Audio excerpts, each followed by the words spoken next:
This is a foundation.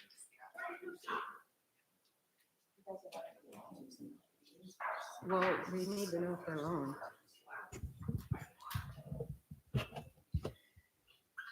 Councilmember Mitchell, are you on?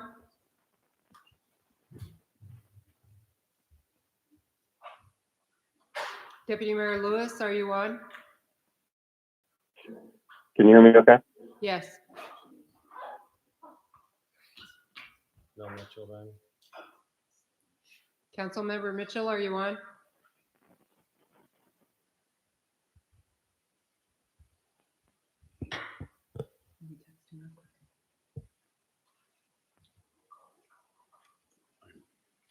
Virgin again.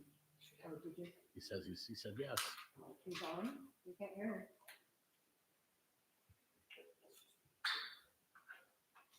Is his phone muted? He says he can't hear us.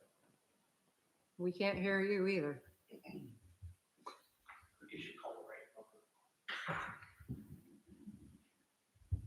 Tell him to try again. Down on.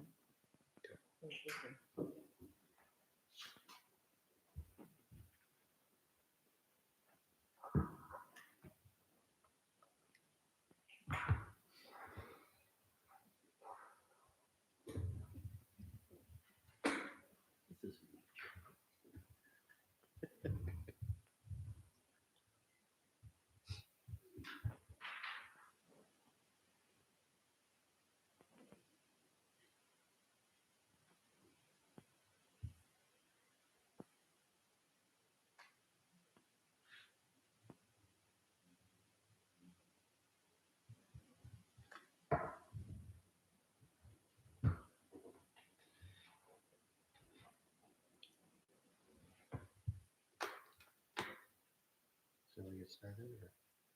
I'm just giving him a chance to Okay. call back in. But we are live.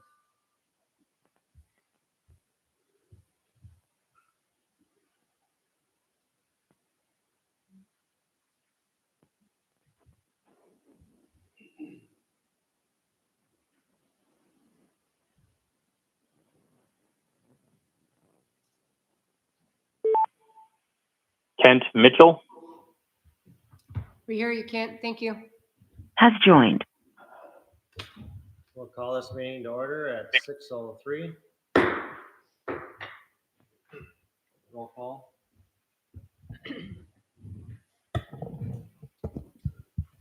Councilmember Johansson? Here. Councilmember Courtney? Here. Councilmember Brazel? Here.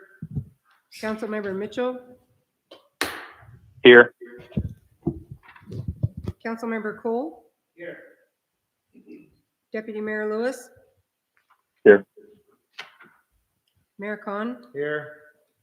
We have a quorum. Invocation. Mr. Cole. Ready?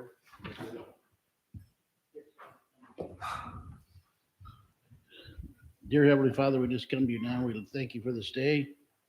Lord, we ask that you would give our leaders wisdom in how to deal with the world situations and help our young men and women all over the globe do a fantastic job for our country, Lord. Keep them safe. Give our state people wisdom and while they're in Juneau setting up our next year's government. And Lord, help us tonight as we do Houston's government. We just give you praise and thanks in your precious holy name. Amen. To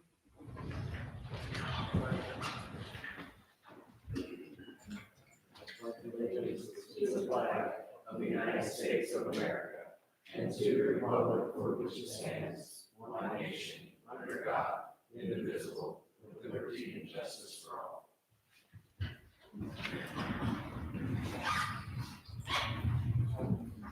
Sorry.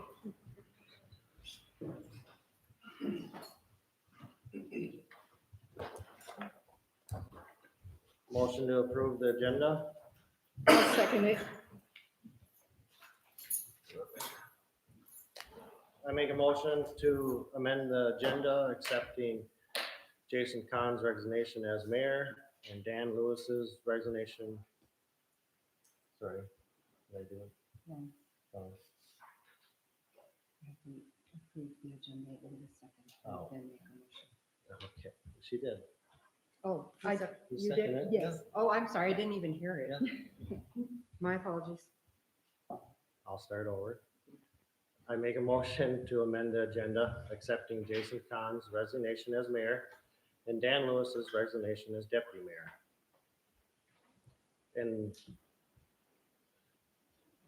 And add the two new items on the agenda under special orders of the day to elect the new mayor and deputy mayor.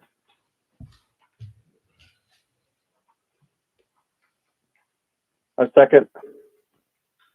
I don't think it works that way. That's how I was advised to do it. You can't replace are you guys just stepping down on? oh, They're just, We're stepping down from our mayor and deputy mayor position, still remaining on the council. I see. Okay.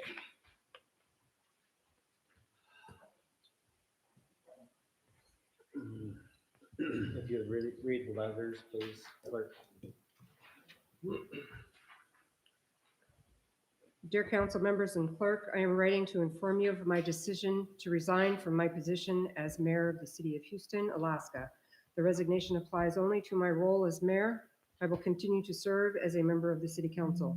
It has been an honor to work with our staff and to represent the city to the best of my ability. I am grateful for the opportunity and experience I have had while serving as mayor, and it has been a privilege to work alongside individuals committed to improving the quality of life in our community.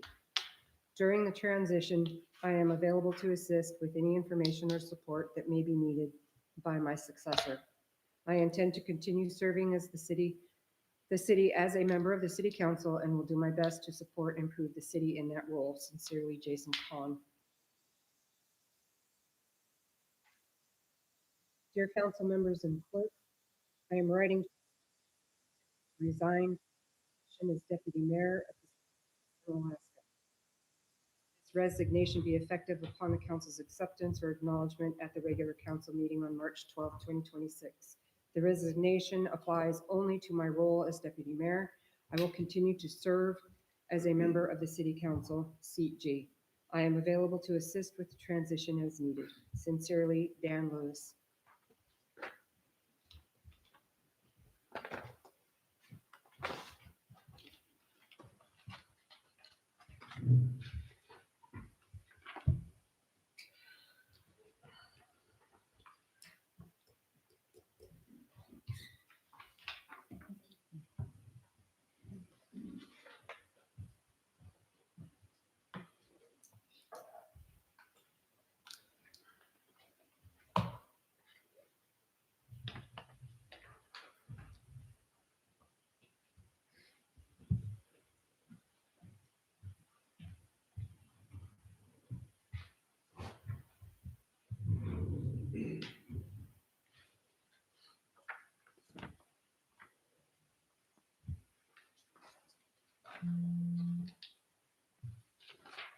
Was that a second? Yes. Dan.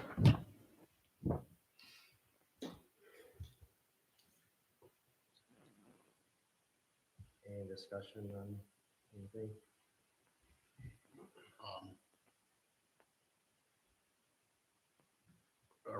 Are we clear on how to procedurally proceed? All you do is We are- appoint New a new mayor and a new deputy mayor and vote on it. You make it sound real easy. It's, Well, all we can do. Don't, believe me, I was on the phone with legislative people, so.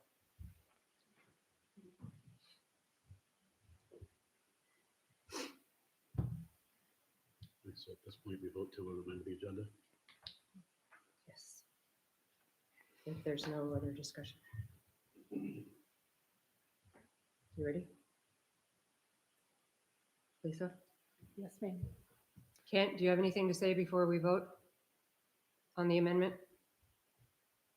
Not on the amendment, no.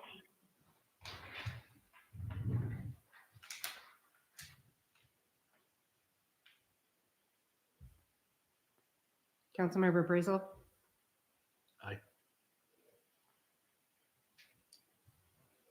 Deputy Mayor Lewis? Aye.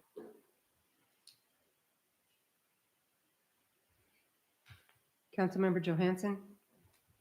Aye.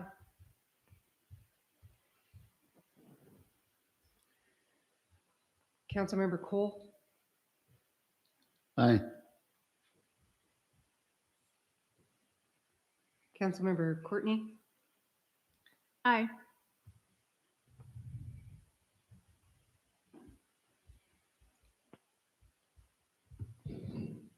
Mayor Khan?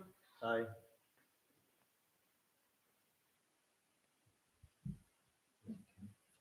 Yes. I think. No, I didn't. You did, Dan.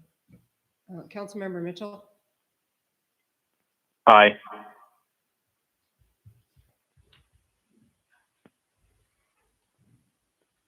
Motion carries unanimously.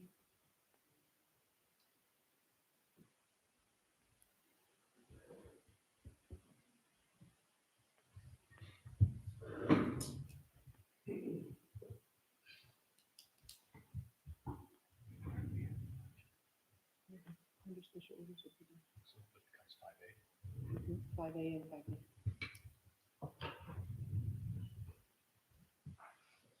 First.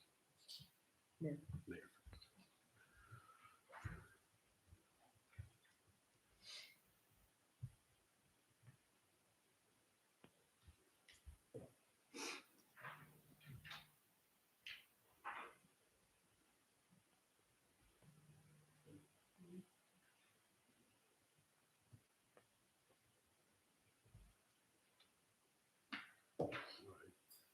Like to make an additional amendment to the agenda, adding item 5A, election of the new city mayor, and item 5B, election of the new deputy mayor to the agenda.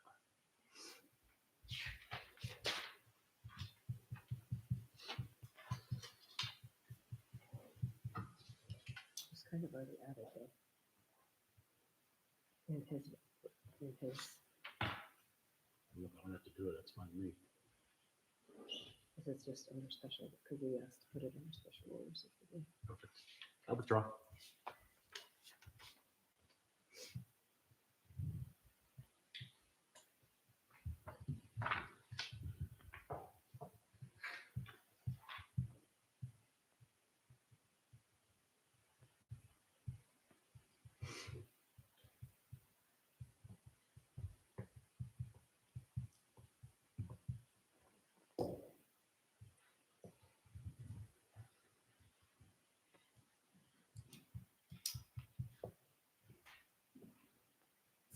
No one has any.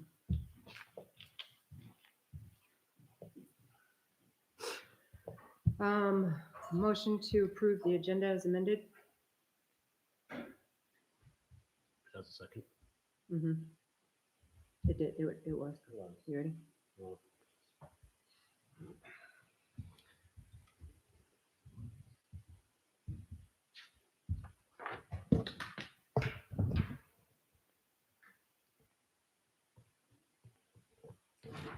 Councilmember Mitchell?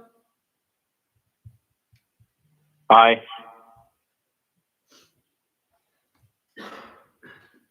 Councilmember Cole? Aye.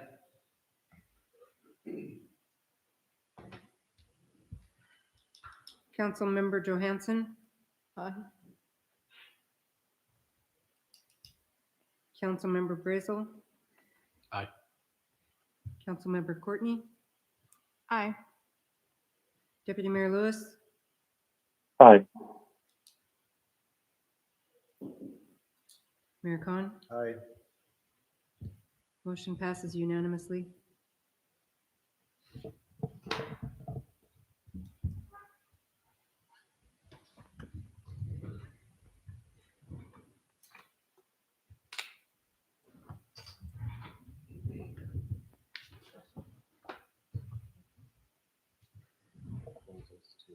Special orders of the day. Special orders, brings us to special orders of the day. We will elect new mayor.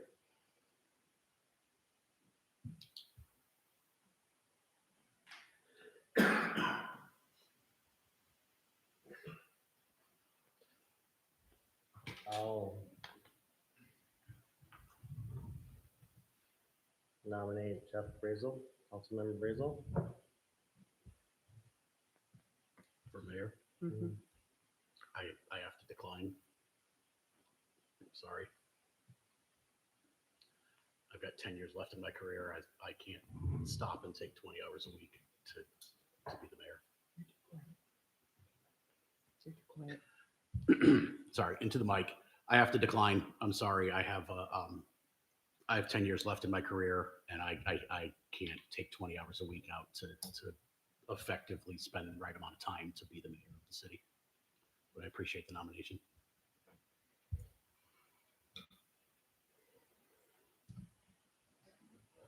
I would like to nominate Carter Cole. I was having a hard time hearing. Are we in nominations right now? Yes. We are, Dan. Mr. Lewis.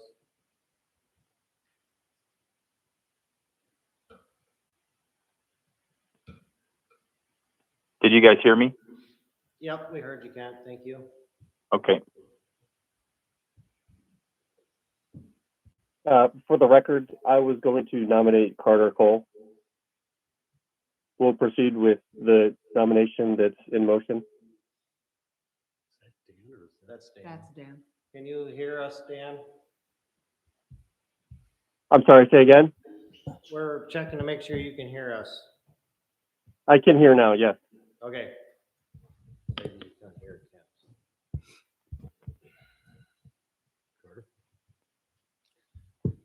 Well, it's making me think a little bit.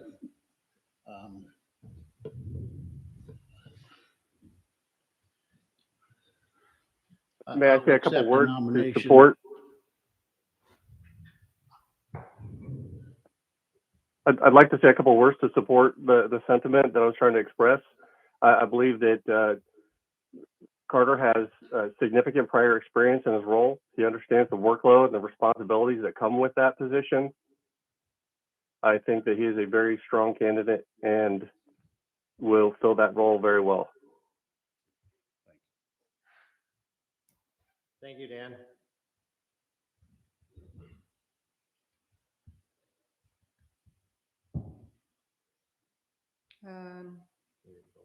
See if there's any other nominees. Any other nominees?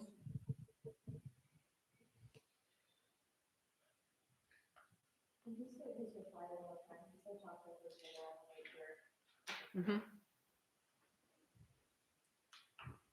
Your reply. Can you state your, Restate your reply. I said I accept it.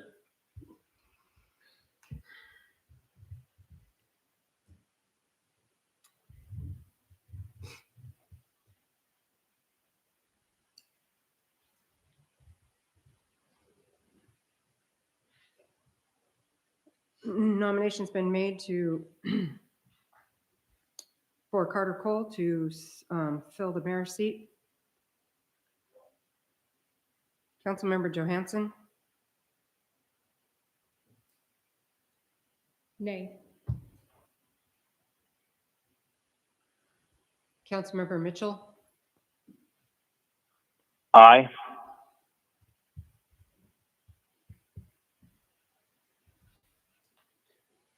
Councilmember Courtney,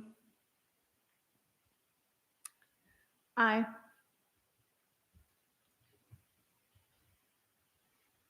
Deputy Mayor Lewis, Aye.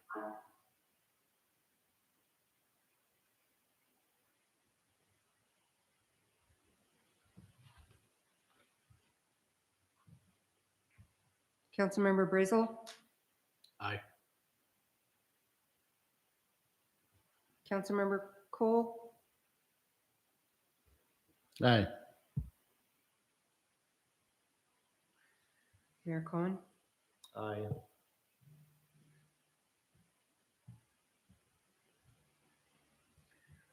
New mayor is Carter Cole, 6 yeas, 1 nay.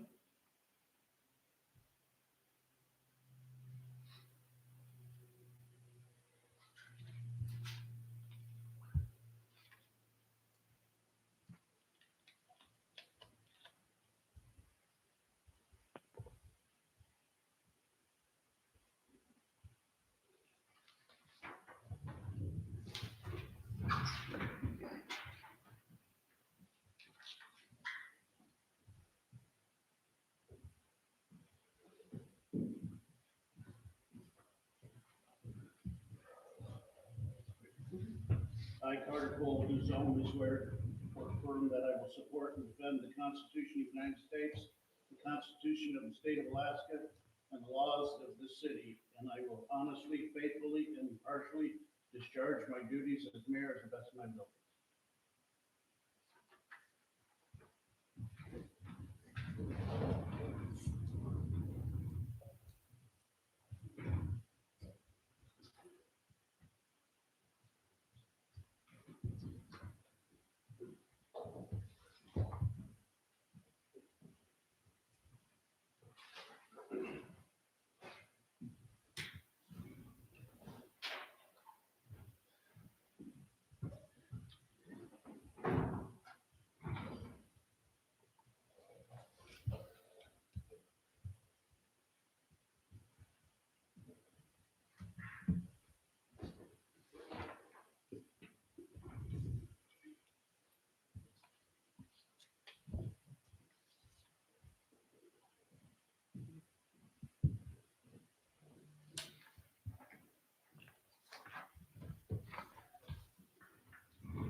Now we need deputy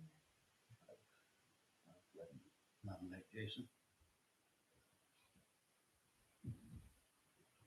mayor. Mayor Cole has nominated Jason Kahn for deputy mayor.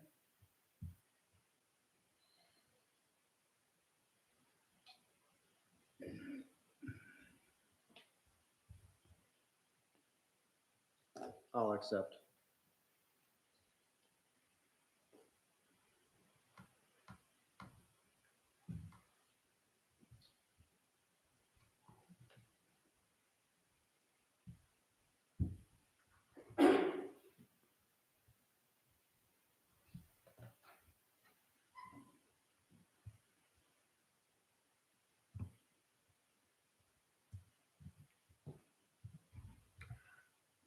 Councilmember Jason Kahn has accepted the nomination of deputy mayor.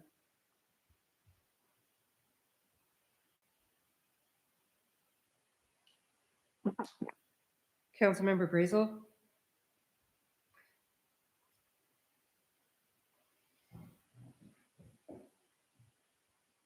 We're voting. Aye. What? You said we're voting. There weren't any other nominations, so. Aye. Well, I didn't know how this worked. I know we're in the middle of voting, but I have a question about that. I was going to nominate Jeff Brazel, but I didn't know. I thought there was a nomination and then you vote on each nomination, but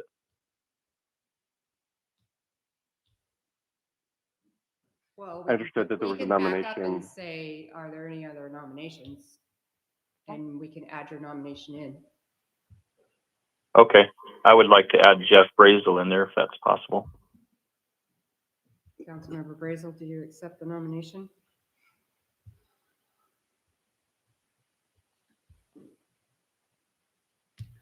Yeah, I accept.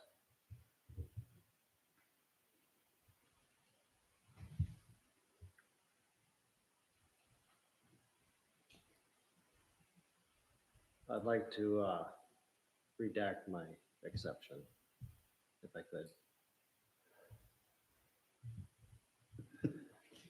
Sorry.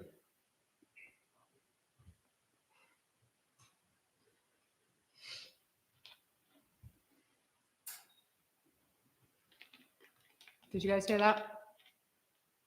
Just go ahead and put it out there. I did, yes. I heard, Okay, I heard, that Councilmember Khan, Mayor Khan had rescinded, or Res- I'm sorry, no longer. But yeah, Jason had rescinded his acceptance. Is that true? yes. Okay. Councilmember Khan has rescinded his acceptance of being nominated as deputy mayor. Are there any other nominations?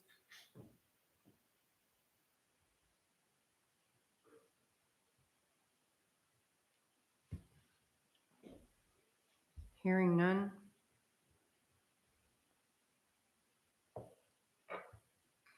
In support of the current nomination, Jeff Brazel, that's on the table here. I do believe that he's very thorough.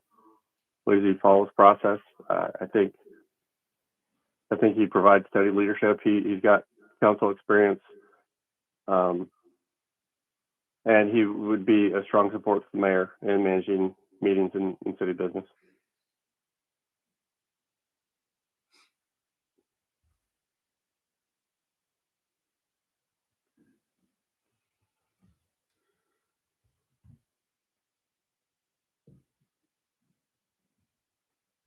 Councilmember Courtney,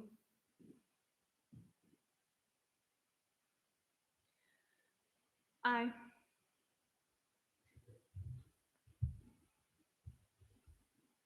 Councilmember Mitchell, Aye.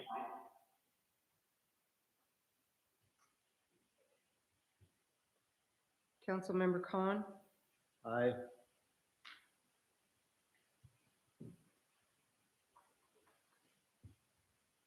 Councilmember Johansson,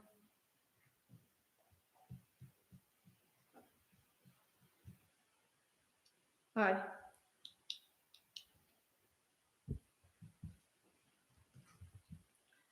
Councilmember Brazel, Aye. Deputy Mayor Lewis, Aye.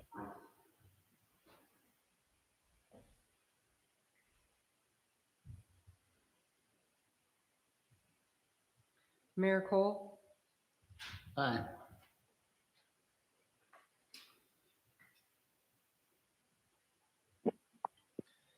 new mayor is Jeff Brazel. Deputy. Deputy mayor, excuse me. Sorry, you're wrong. Don't curse him like that. It is I not. apologize. I'm sorry. The new deputy mayor is Jeff Brazel.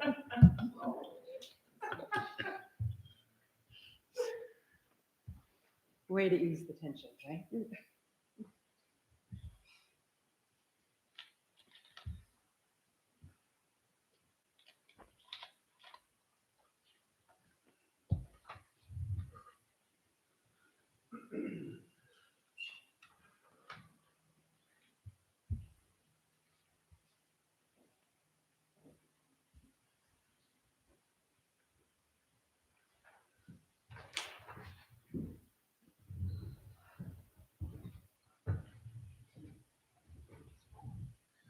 I, Jeff Brazel, do solemnly swear or affirm that I will support and defend the Constitution of the United States, the Constitution of the State of Alaska, the laws of this city, and that I will honestly, faithfully, and impartially discharge my duties as deputy mayor to the best of my ability.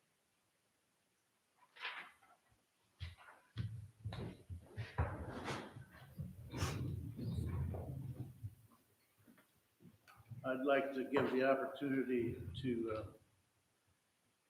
Councilmember Khan to share your thoughts on to the stepping down, and it's new to me, this, if you wanted to share anything on that?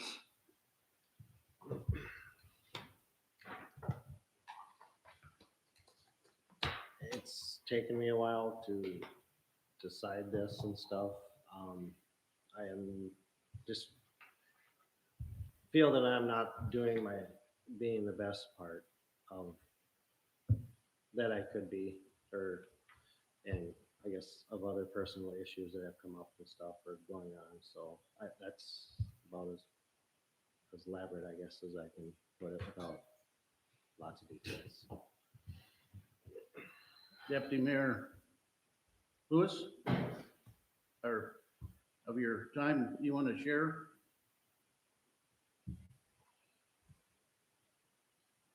I did not seek to step down. The timing is demanded that. The time is to move forward, so the council could choose the leadership and team it wants for the next phase, for the next 6 months. I'll continue serving as a council member, focusing on the work in front of us. I believe that this is a more clean and more transparent, and we can move forward with the business at hand. Stay focused. And I would like to suggest just one final moment.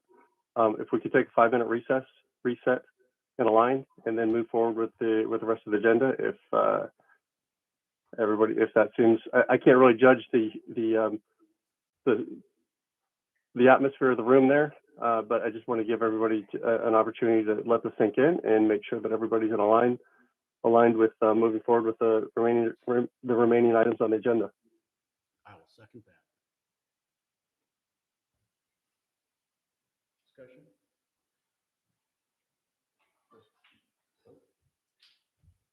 Councilmember Mitchell,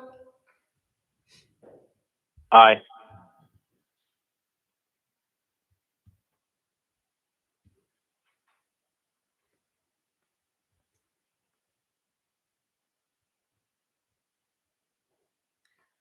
Councilmember Johansson. Aye. Councilmember Khan, Aye. Councilmember Lewis, Aye. Councilmember Brazel, Aye.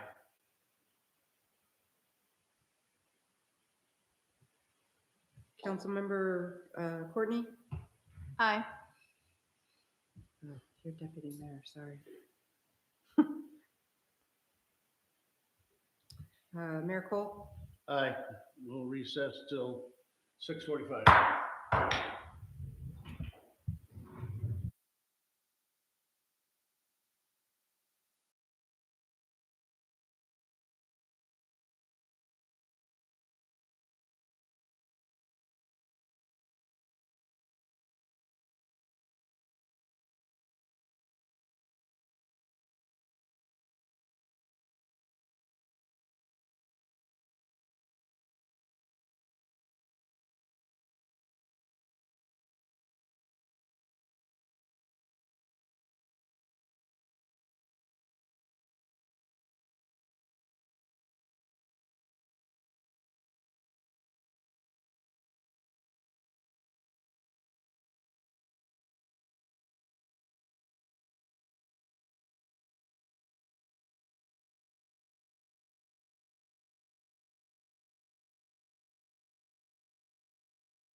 right, we're gonna resume here. We're live. Ready? Hamburgers? We're gonna reconvene at 6:45. We're on reports. You're on 6, right? Reports. Reports. Okay, we're on reports. Does any member have any questions? Yeah, already registered. How's that? Okay, I do have a couple of questions on the mayor's report. The 10,000 to the borough, is that the in arrears situation with taxes thing? No, that was not. What is that? That would have been,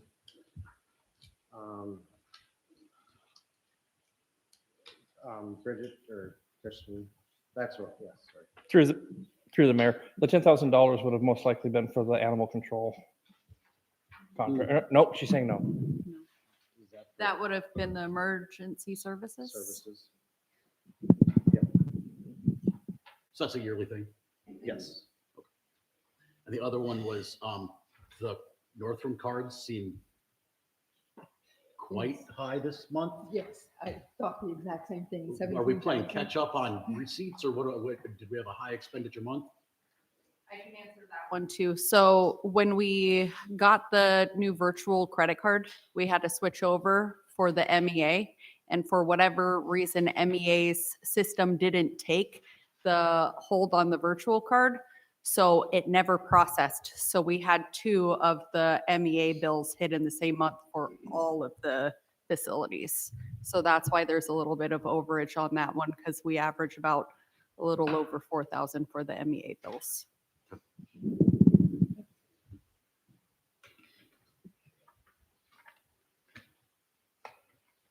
anyone else?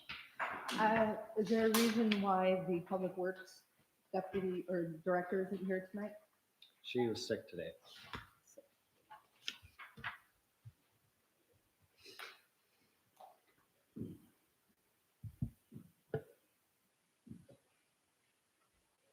I do have a question myself.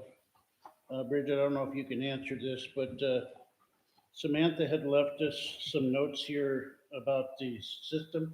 Was the programmer able to fix that issue in Banyan? I have not gotten back with you yet. I tried calling and he still has not gotten back to me yet. So we're working on trying to get that resolved still. Okay. And then on the clerks, and little did I know what would be happening tonight, but the clerk had some information here, but I wanted to call the attention to the council anyhow. Under 2.04.210 is the parliamentary authority, and she covers it here on some of it. But I also want to bring that to your attention. If anyone has like a medical issue or something that we need to adjust, and I know sometimes it works and doesn't work very well, but our last council member, the council can add additional rules or change additional rules that are in the Robert's rules and modify those. Now, we had it in the last process because we had some people with medical issues that all they had to do was say they needed a break and they could get up and go take care of their medical issue. If we don't have any of those, I have no problem just moving on the way we do, but I just wanted to make sure that the members are if you have any issues with the Robert's rules, please let us know and we'll take a vote on what you're wanting to have changed so that it can be amended.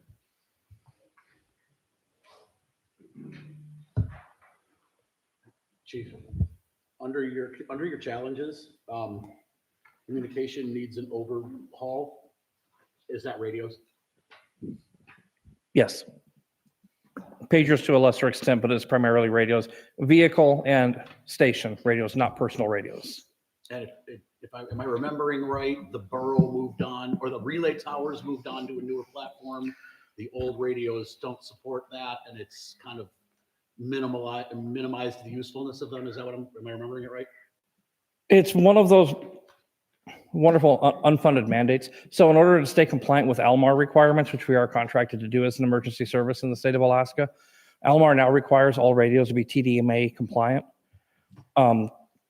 The new radios that we have on our portable radios, our personal radios, those are TDMA compliant. All of the vehicle and station radios are too old. They cannot be brought to TDMA compliance. So it is not that because the borough updated to the digital channels, that's part of it. It's the TDMA apparatus part of it. Thank you. Do not ask me what TDMA stands for.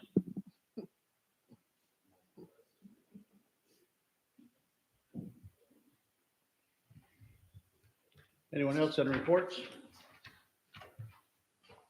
Kent? Dan? No, none. Okay.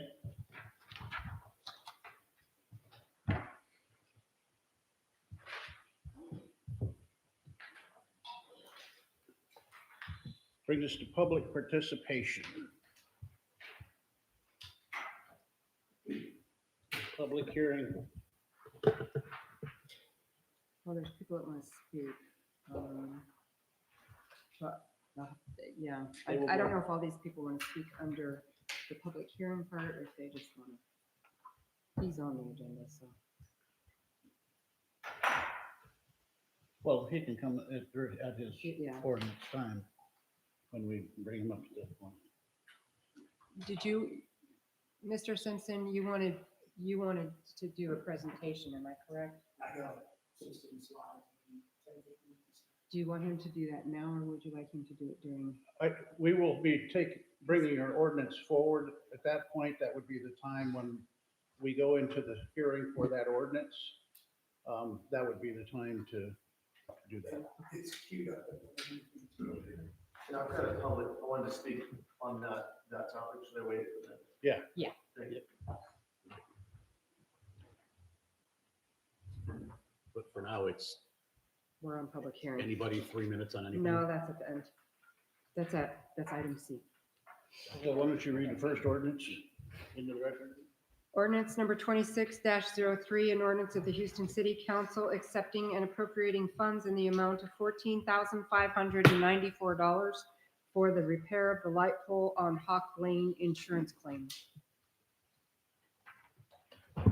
We'll open the public hearing for ordinance number 2603 at 6:52. Anyone that would like to speak to ordinance number 2603? Seeing none. We will close the public hearing for ordinance number 2603 at 6:53. I'll make a motion to approve ordinance number 2603. I'll second it. Any discussion? Pretty straightforward. Motion's been made and seconded to approve ordinance number 26-03, an ordinance of the Houston City Council accepting and appropriating funds in the amount of $14,594 for the repair of the light pole on Hawk Lane insurance claim. Councilmember Johansson? Aye.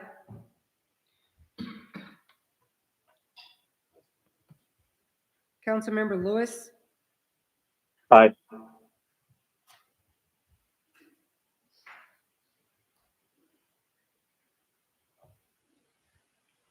Councilmember Courtney? Aye. Councilmember Mitchell? Aye. Councilmember Khan? Aye. Deputy Mayor Brazel? Aye. Mayor Cole? Aye. Motion carries unanimously. Read into the record the second one. Ordinance number 26-04, an ordinance of the Houston City Council accepting and appropriating. Oh, excuse me, I'm on the wrong one. An ordinance of the Houston City Council amending Houston Municipal Code 2.14.050, city clerk's mission and duties for the purpose of requiring the city clerk to attend executive sessions of the city council to assist in ensuring compliance with applicable laws with limited exception. We will open the public hearing at 6:55 for ordinance number 2604. Anyone from the public like to speak to ordinance number 2604? Once, twice? Seeing none, we will close the public hearing for ordinance number 2604 at 6:56.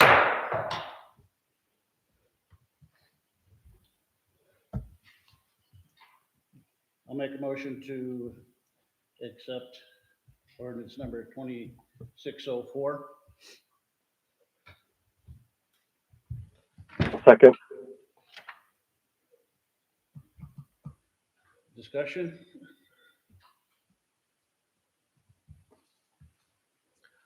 I guess I was just curious as to what brought this ordinance about. I guess in a lot of executive sessions, we have an attorney present to make sure things are done according to the law, and but he hasn't been at every executive session. I guess I'm just curious as to what sparked this ordinance. Christian can answer that when he brought this to me.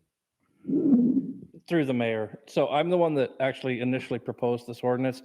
There is no specific like trigger event for it. It was just the fact that in all the research that I've seen elsewhere throughout the state and throughout the nation, it's common practice for the clerk to be in those executive sessions as a parliamentarian and to make sure that none of the laws are broken. It's not to take notes or minutes or participate in discussion. So I just had suggested this as something that we could do. And it makes it clear cut that it is a duty of the clerk to attend those meetings. That's the sole reason.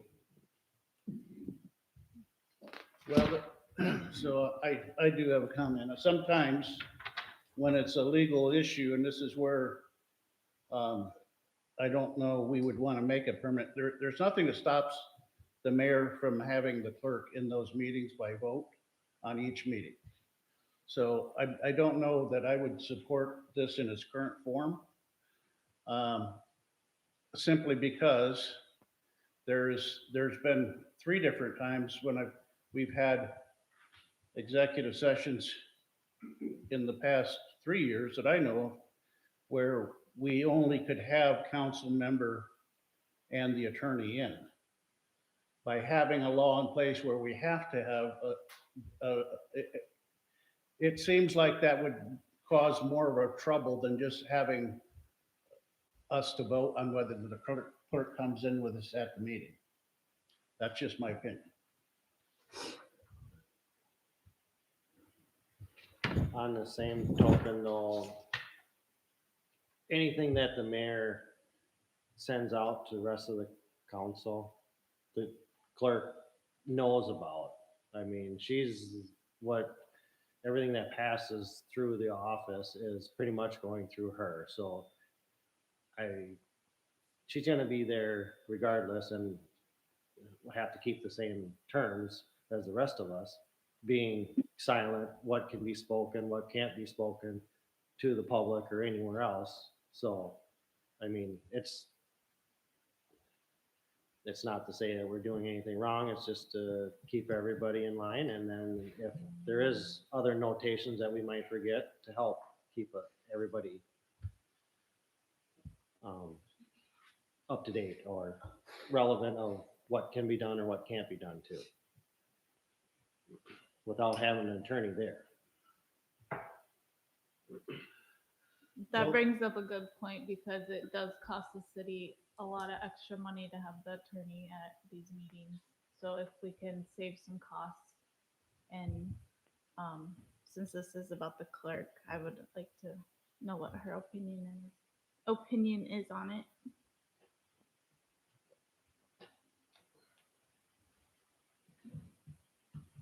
So would I. And considering what circumstances the clerk would not be accepted into an executive session, all I can think of are times where there would be a conflict of interest where the subject of that executive session would pertain to the clerk. What circumstances in the past have we seen an exception to that or something more broad? When we had the federal investigation going on in the city, that was for council members and attorney only. I see. Okay. I mean, there is times, hopefully we don't have those ever, but there is those times that I'm just a little bit leery of making it a law or part of our law when we can simply invite the clerk in at any one of those meetings. And the way this is written in the title, it finishes with limited exception. And those exceptions are not spelled out anywhere that I can find. So it just leaves a fair amount of gray.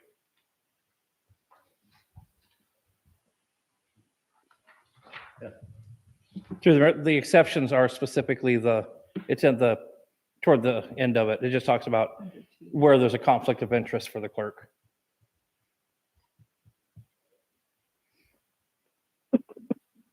Except when disqualified under the city's conflict of interest provisions would be the limited exception.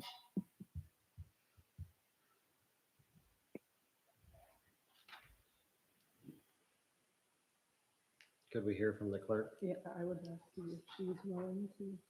But just an opinion, her take on everything too. Sure, go ahead. There are municipalities that do, and there are municipalities that don't. More do than don't. It is my job to be the liaison between you and the public. And the public needs to know, they need to trust me. Then they need to know that the information I'm providing you is correct. If I'm correcting you or, I mean, I tell you guys when I make my own mistakes. But they need transparency. They need to know that you are operating as you should and you're not violating anything. To gain more trust from the public, I see it as a positive. I understand and I know that there are times the clerk cannot be in the executive session. That's a given. There are times that it can't be. But I'm not opposed to it. I see it as a positive. I see it as a positive to help the relationship between the city and the public, because I'm there for them. And I feel it adds a level of trust. That's just my opinion. Thank you. In the case where the clerk would not have been in the executive session surrounding the federal investigation, that would have been more of a confidentiality reason as opposed to a conflict of interest, Yeah, right? yes. So I think that this might be a little bit more palatable if we added a confidentiality issue in addition to the conflict of interest provision. Well, the other issue you have too is the annual reviews of another director So if we're I going, wouldn't expect I would be in those. that's what I'm saying. Yeah, but the way this is written, you have to be. Yeah, that's the part I didn't like about it. Is when we're mandating that she, no matter what, they're gonna be there except for this inclusion. So, It says in here that she's permitted. It doesn't say she has to be, right? Is that? It says the clerk's mission and duties, T, attend and remain present at all executive sessions. that would be in code. That is, she will be. There's another copy for purpose, it will be permitted to attend. So here's what I would be glad to review this and bring it back to council next month with a slight change to it. If everybody agrees to that. Yeah, it does say in the opening of the ordinance, it says requiring the city clerk to attend executive session. So in its current form, it does require that she attend every meeting. I'm not opposed to the clerk being in executive sessions, and I understand certainly the accountability argument for sure. It's never a bad thing to have another person in the room that's trained in that area to make sure code's being followed. But as far as public relations goes, the purpose of executive session is to have a meeting behind closed doors away from public so that we can keep things confidential. Nothing discussed in executive session is supposed to be public knowledge, and that's part of the reason we do that. So, especially for legal and risk management, I think is one of the main purposes, especially in certain legal matters that the city is going through. So, I mean, it's not I see the benefit to some degree, but I also see the other side of the argument where the necessity isn't really there. But I do agree, especially if the attorney is present. I think there's the accountability in the room, and there's legal counsel and then there's code compliance, and those two things both should be followed in executive session anyways. But I think, yeah, I would like to see it tweaked. I think that in its current form, it doesn't leave a lot of exceptions. So, May I? Yeah. I just want to make it very clear that I am probably the most confidential person here when it comes to what we can and what we cannot talk about. I tell you guys everything that I send you, what you can do and what you can't. I just want the public to know. And anything that was in an executive session, if I attended, would remain confidential. There's no question about that. And I just want the public to know that. I'll make a motion to postpone the ordinance number 2604 till time date certain of 4/9/26, so next regular scheduled meeting. I'll second that.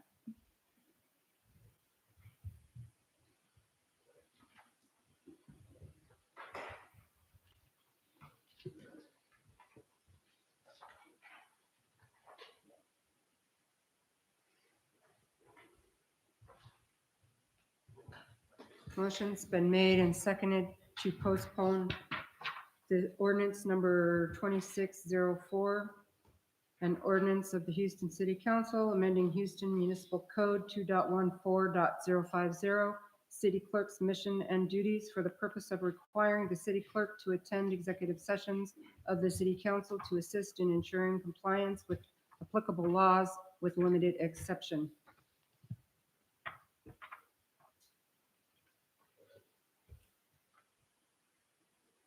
Councilmember Mitchell,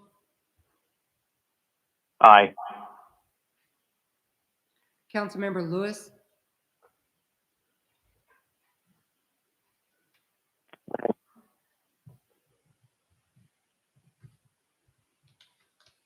Councilmember Lewis, Nay.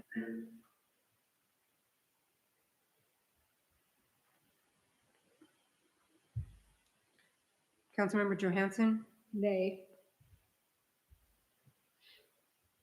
Councilmember Khan, Aye. Councilmember Courtney, Aye. Deputy Mayor Brazel, Aye. Mayor Cole. Aye. Motion carries 5 yeas, 2 nays.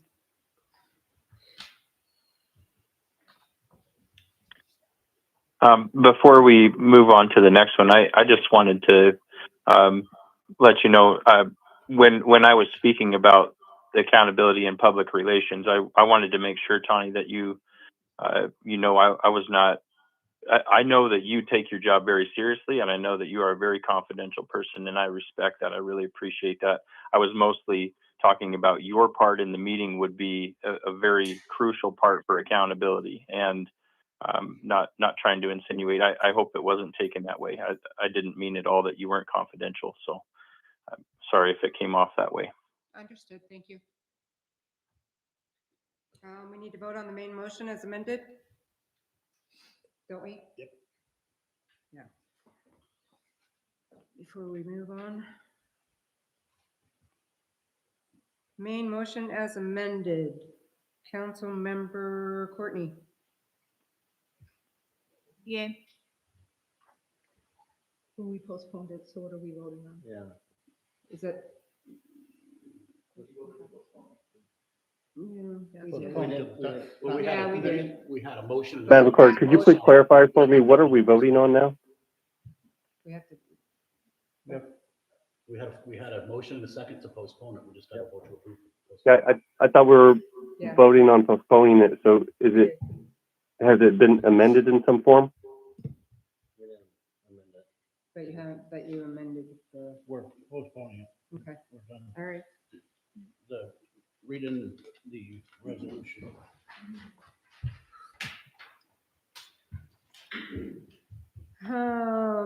Resolution number 26-01, a resolution of the Houston City Council sitting as the city zoning board approving findings and recommendations from the Planning and Zoning Commission for a conditional use permit application for Alaska Plastic Recovery at 11809 West Parks Highway from Patrick Simpson, owner of the Alaska Public Recovery.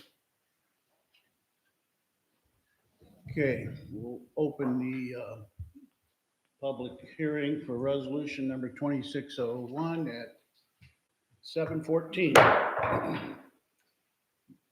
This would be the time for, great, yeah.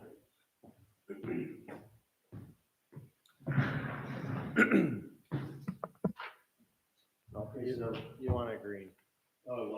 There we go. Nice, thanks. So my name's Hans Vogel. I'm with Triveris in the Palmer Commercial Center.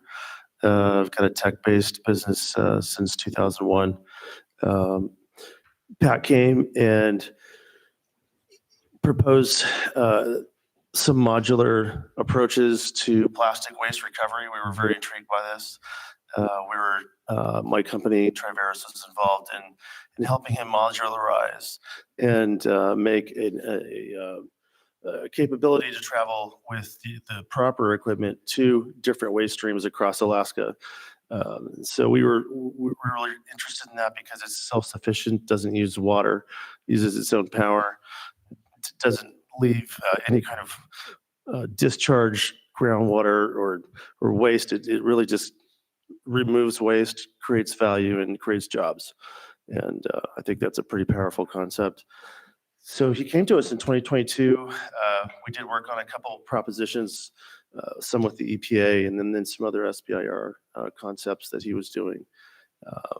Again, trying to upscale value. So Alaska's got a lot of problems with people that just leave their trash, take their money. This is an inverse proposition, so I think it's really interesting in that way. So my business is actually involved in a lot of stormwater pollution prevention, groundwater mitigation, zinc, copper, toll suspended solid, 6 ppdq. So we're actually very in tune with the concepts of Clean Water and Clean Air Act compliance. This is what we do for a living since 2001. we sell machines to the Navy. We sell machines to all kinds of cities. So this is something we're very passionate about. We actually did some soil samples. I should say some samples were done at our facility in Palmer just to look and see, hey, after 4 years of operation, I can't believe it's been that long. Very low impact, no chemicals out of place that were found. So we were pretty excited about that. My business is growing, so it's a function of some open lots and pushing forward on what we're needing to do on building wise. And so that's really the only impetus for me being here. And we totally support what Pat is doing. We've again been very involved, and if there are questions, instead of being hyperbolic about what I think could be or what fears are on pollution prevention, I would say just come make a visit. I know that's been done. We're more than welcome to have our door open to that process. So, thank you. Sure. If anyone on the council has questions for him, he's here. Are you the company that makes the flight deck Yeah. cleaners for the carriers? That's right. Yeah. Okay. And you've been completely happy with what you've seen on your property? in terms of Absolutely. use Yeah. and everything? And it's our property.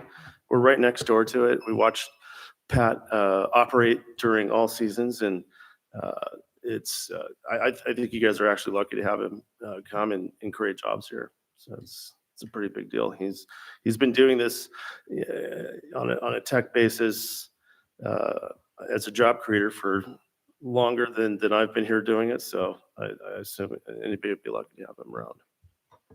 Yeah. Thank Yeah. Somewhere's on here, I had it marked. I had a question on your environmental. It said you're working under, a liner is under your entire operation. So right now I'm the guy that's leasing the equipment, or rather the property, and in some cases, so this is Pat would be more able to answer the specific operation questions. He's the Palmer Yeah, property yeah. owner. So I'm the property owner, the happy property owner. Yeah. So this question to you, Pat. The way I reading the information there's a liner underneath your operation barrier. Is that? There is not. That is proposed, the public works director had proposed that as one of the conditions. There was two conditions. I'm not able to hear. Turn your mic on. Sorry, I'll repeat that. My apologies for those that are online. There was two additional conditions that were part of the resolution that was presented to the Planning and Zoning Committee. One of those was that we add a liner underneath where we're storing our plastics. The second one was that all the plastics should be stored in super sacks. I had asked for some modifications to those, but they didn't get carried forward. So at this point, as the resolution, well, which wasn't supported at Planning and Zoning, but that would require us to put a liner underneath. Now, I have talked with folks about that, and I originally had thought that the cost would be exorbitant because I was thinking I'd have to line the entire gravel pit, but I've talked with some environmental engineers. That doesn't seem to be the case. It can be done in a very localized area where all the plastics are stored. So that's a good news story. And the liner itself can be made from clay or a fine sand. And so that would make the liner much more affordable than having to line everything in plastic and cover it, which is what my concern was. The second part of that was that we have some things that we store in super sacks and some things we can't, like pipe we get from AWWU and things like that. So I'd asked that we just, if it was storable in a super sack, we would store it, but there's some things that just won't fit in a super sack. And so anyway, those were the two additions.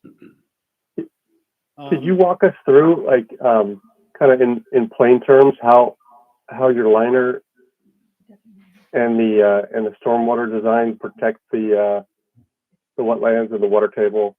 So if a super sack fails, or if there's a big storm event. Yeah, I don't have that design today. That's a fairly comprehensive process. And given the time frame we're working with here, I have not had I could also opportunity speak to put that to together. what we've observed, and one reason we thought it was a great idea, again, the modular approach is self-sufficient to where they're not using water to wash components and having a discharge permit or anything like that. He's actually receiving washed and prepped materials and processing them in a sub-melting zero fume process. There isn't a really a leaching opportunity that I can see, so. If you guys would stand by until we get into our council time, I took a detour here I probably shouldn't have. And so we got to let the rest of the comments come in from the public.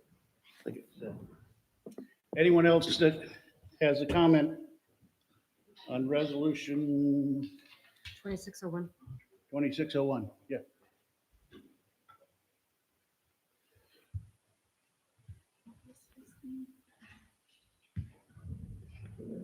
Hi, my name is Adam Ryan. I am a member of Susitna Rotary, and I'm also a member of the Parks and Rec Committee, Advisory Committee. And I just wanted to say that the bridge that we built down here in our park was made from Alaska Plastics Recovery. And it is such a good product, and I appreciate what they do so much. And the fact that we got to take the grant money that we got and share it with a local upcoming company, and then to find them coming out here to Houston, I think is great. When I was in Hawaii, I saw that in the national park there, the Volcano National Park, all of their upright bollards in that park are made out of the exact same 6x6 or 6x8 plastic that we used for the bridge. And that's because it doesn't rot, which is why we chose this design over wood. And I hope as the city grows, it doesn't use anything that will rot, because you'll have to replace it at some point. And so I hope these guys join the neighborhood, and it'd be great to have them. Anyone else who would like to speak for this resolution?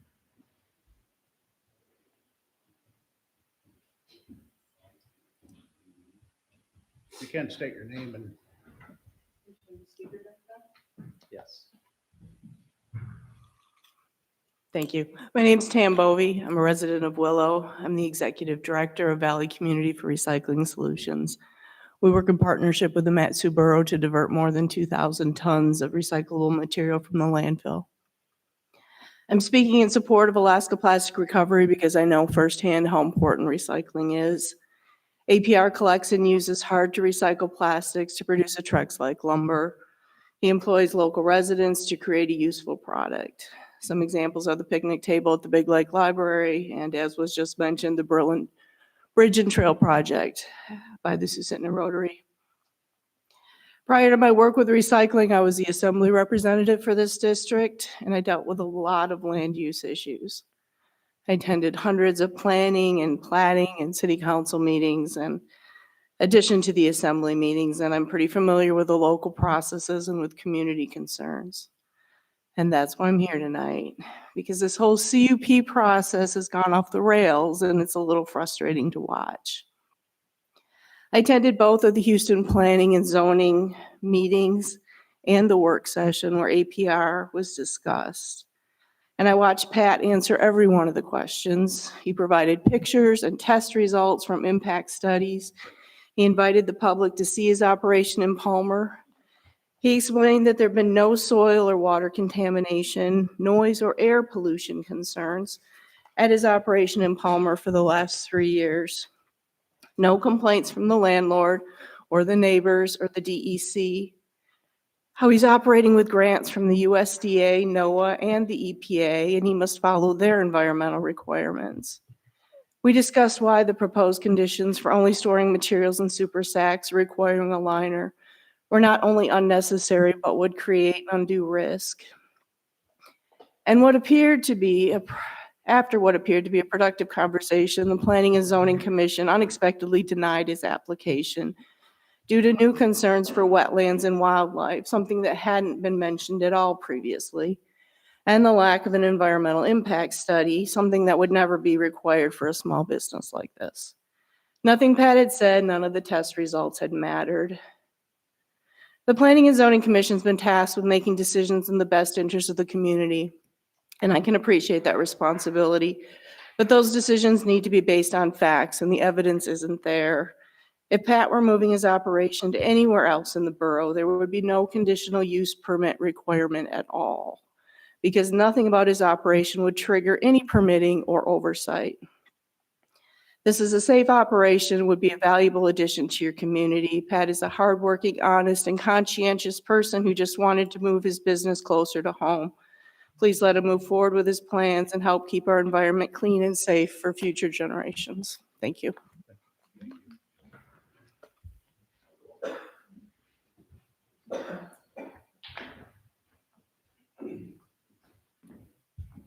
My name's Tony Woolers. I own part of that gravel pit. I'm not as well spoken as some of the people here today, but I'd like to talk about a couple different things. Yes. Is the mic on? Okay. Well, one, I do own part of that gravel pit, and it does go right into that watershed as well as the one that I drink out of. I think we're all familiar with microplastics and what that's doing to the environment right now. If you grind, burn, melt, anything like that, those do go into the environment.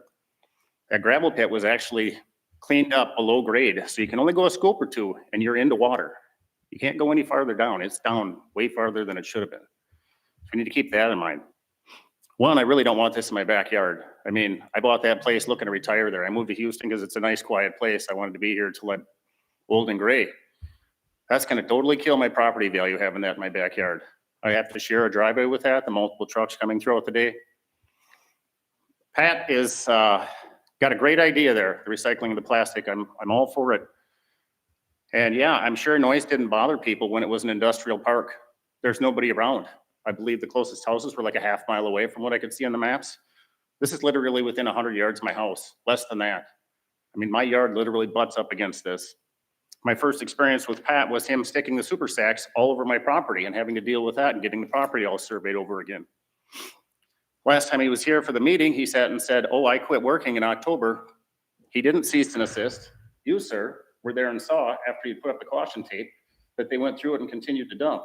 I have pictures supporting in November when he was still there working, which he supposedly quit in October, which is what he swore up and down last time here. These are the things that I see on a regular basis being there. I don't think it's really, I mean, he might be the most honest guy in the world, but from what I'm seeing, these are not good business practices, and we don't need this in a neighborhood.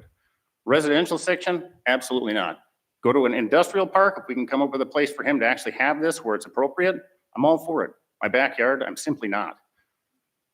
I have animals, there's other people that live there this is going to affect, it's not just me. I ask you, the main question I'll ask you out of the whole thing, if you don't want it in your backyard, please don't vote it to put it in mine. I think that's my 3 minutes. Anyone else? If anybody'd like to see the pictures, I'm more than happy to show. I've got them on my phone. They are time stamped and dated.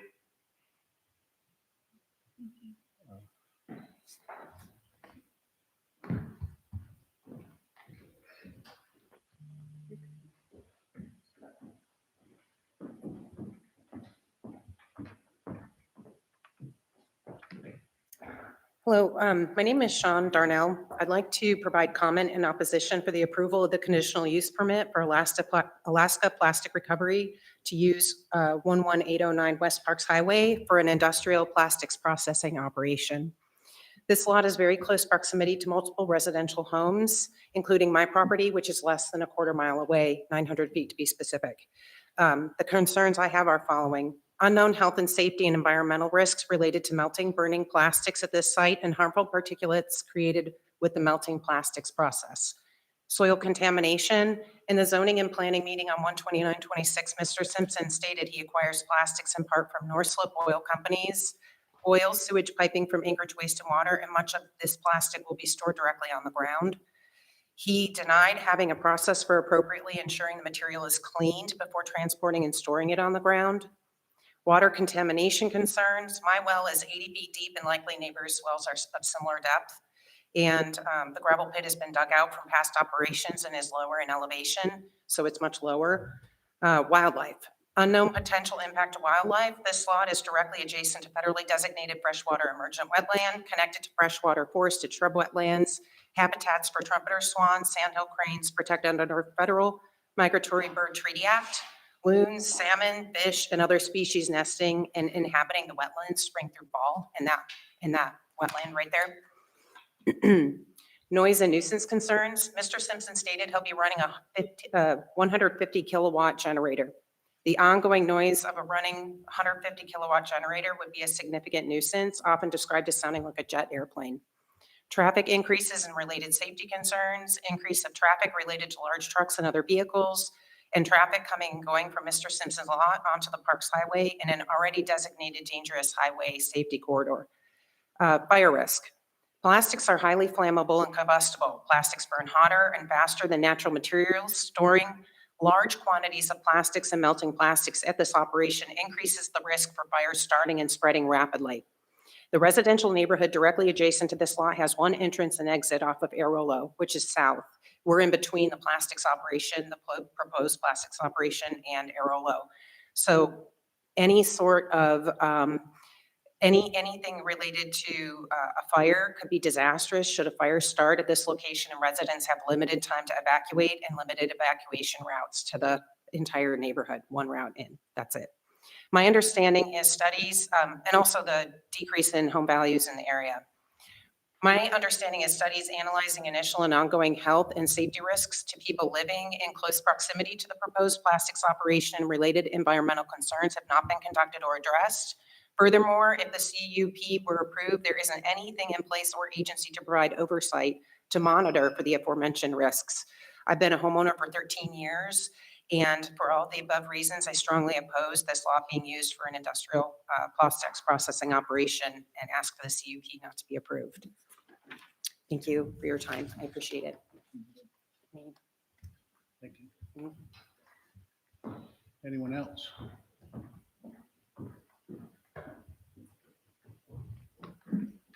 I will remember me, huh?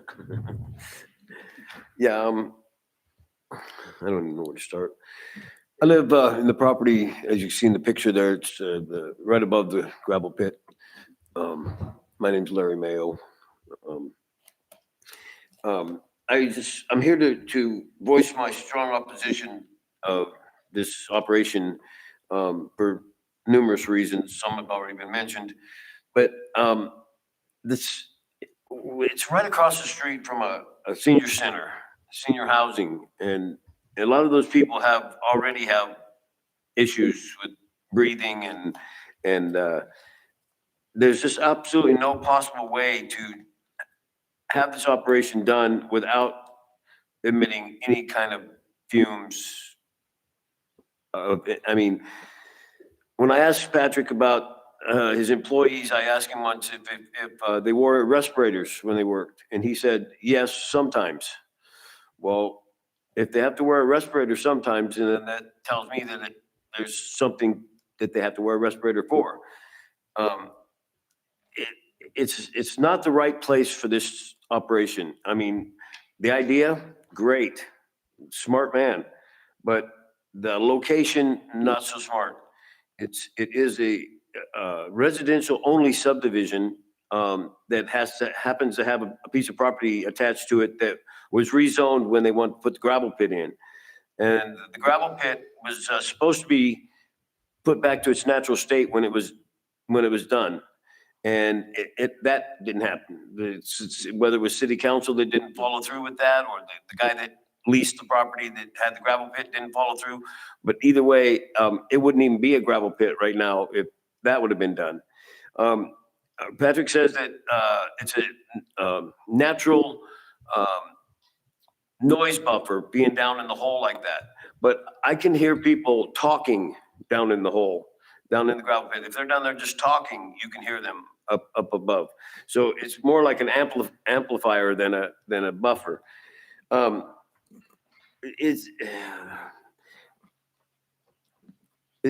there any way that you can get a comprehensive environmental impact study done on his operation, or a public health assessment before you make your decision, whatever it may be?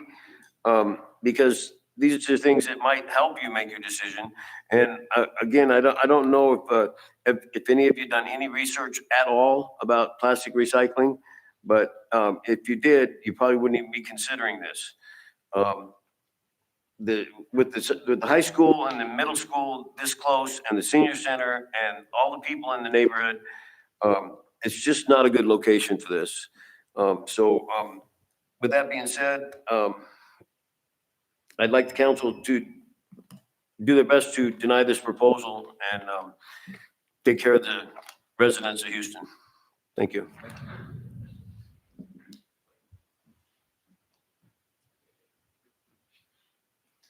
Anyone else?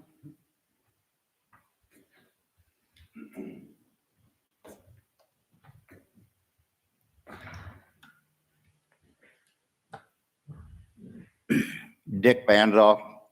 I live up just close to Larry's property and right next to it.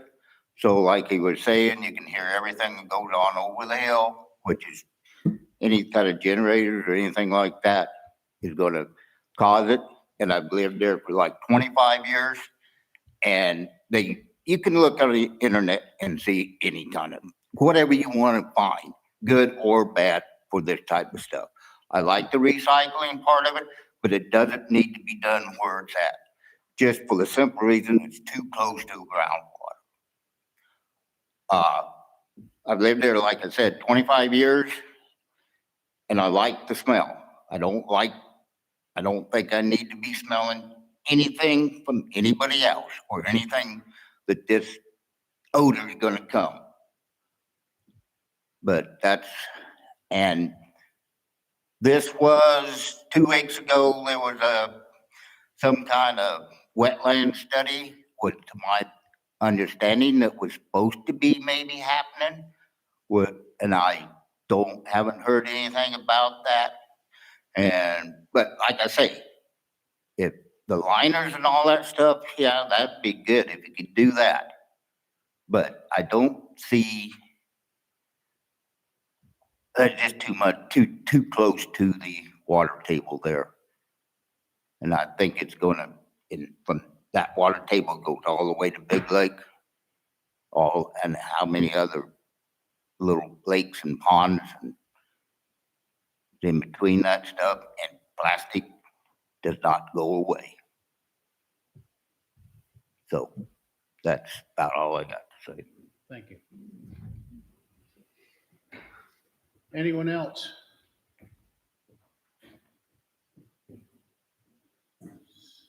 Seeing none, we will close the public hearing for resolution number 2601. 2601.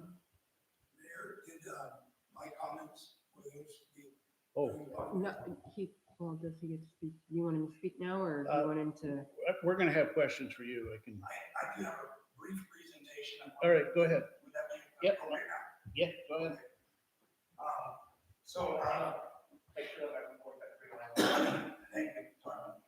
Fighting a bug. First of all, I want to thank the neighbors for coming out and expressing their concerns. I'm your neighbor. I don't live right next to you, but I do live in Big Lake. I've been there since 2005.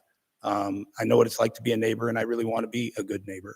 But I also want to make sure we do things responsibly. And so what I'm going to present to you today is a timeline of where we're at right now. It's not extensive.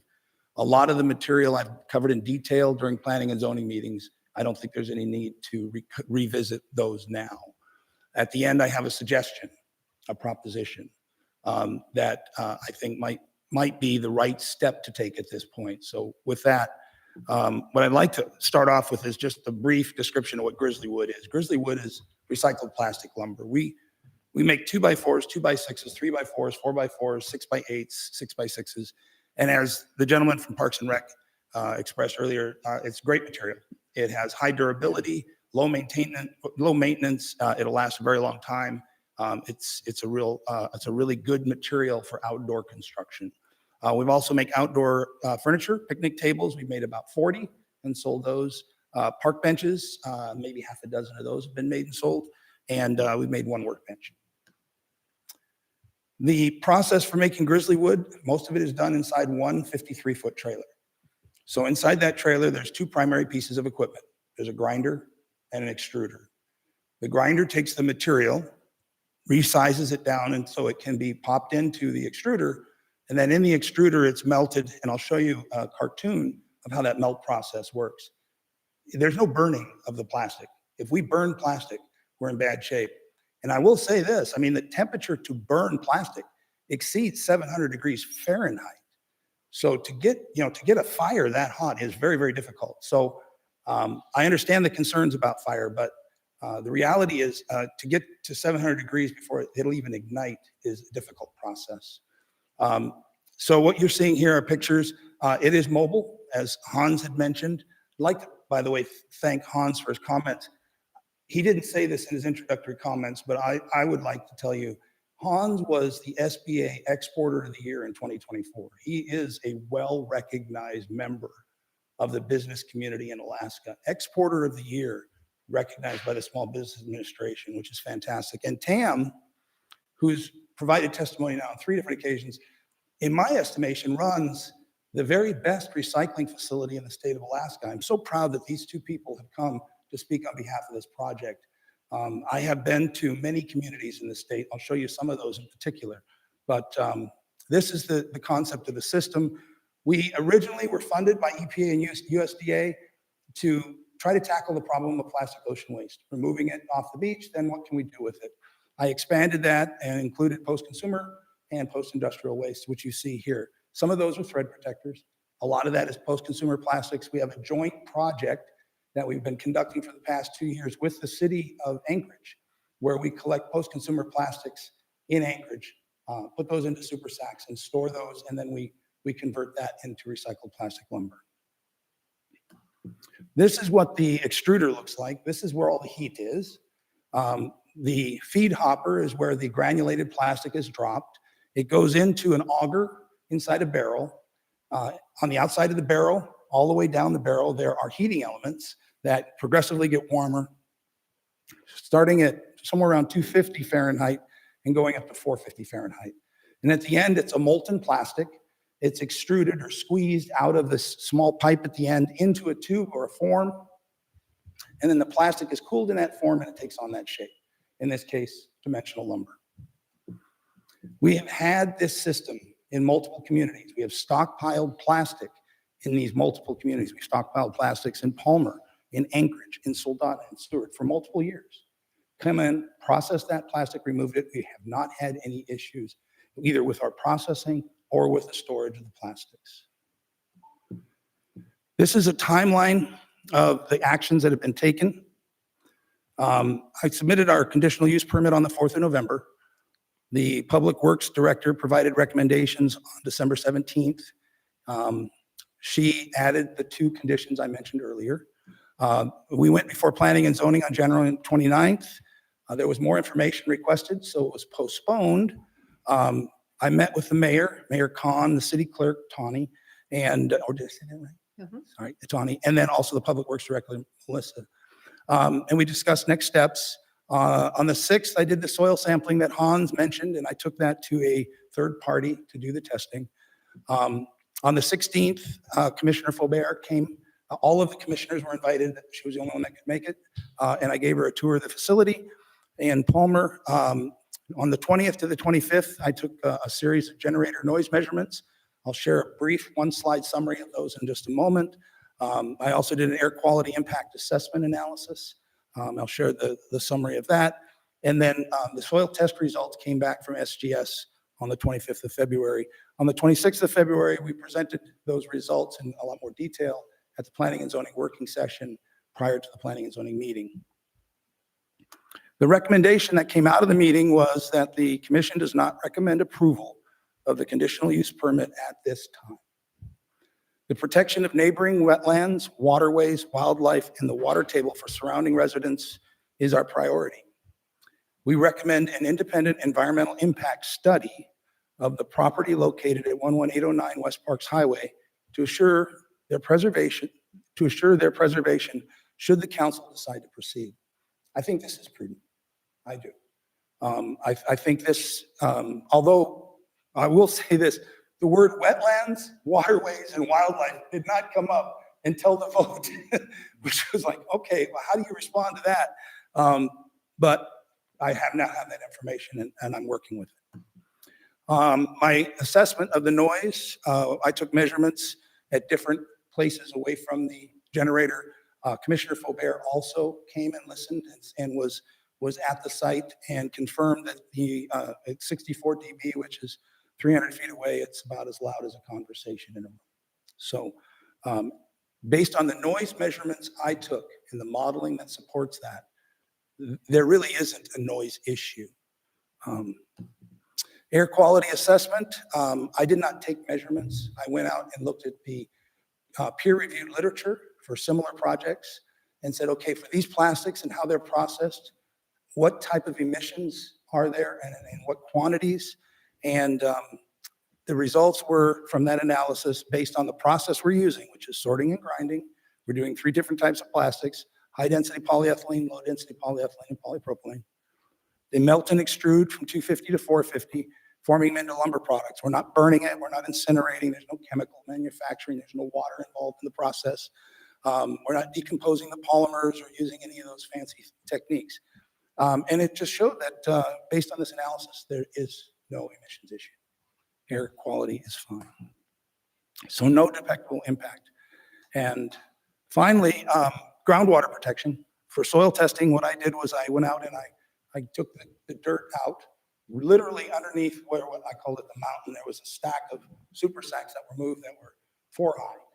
And I figured, well, if there's going to be a problem, it's going to be here. And took that to SGS. They ran it through a series of tests, and the methods they used are listed here at the bottom. And yeah, no contamination was detected. The most prominent contaminant was a metal, copper, where there was 30.2 micrograms per kilogram. That's parts per million in layman's terms. No, it's milligram though. I'm sorry, milligram. I said micro. You're right. Thank you. It's parts per billion for micro. You can tell we're both nerds. That is right at the background range for copper in Alaska. I mean, if I went out to your parking lot and just scooped up and took it down to SGS and said, here, test this for copper, it's kind of in the same range. So the EPA standard, however, is 3,100 parts per million, much higher. So we're 100 times below the EPA standard, and that's the only one that even was detectable. All the other organic compounds, things that might have come out of post-consumer plastics, volatiles, anything petrochemical, nothing was detected. So in summary, I believe our noise assessment, we're not going to be undetectable, but 64 dB is not a nuisance. Air quality, I don't think there's any detectable impact. And soil testing, at least for the soil sample I described, done by a third-party lab, there was no contamination detected. So having said this, I'm proposing these as steps that should be taken. I think we should maintain covers on our stored materials. That would mean closing the sacks and making sure they're tight.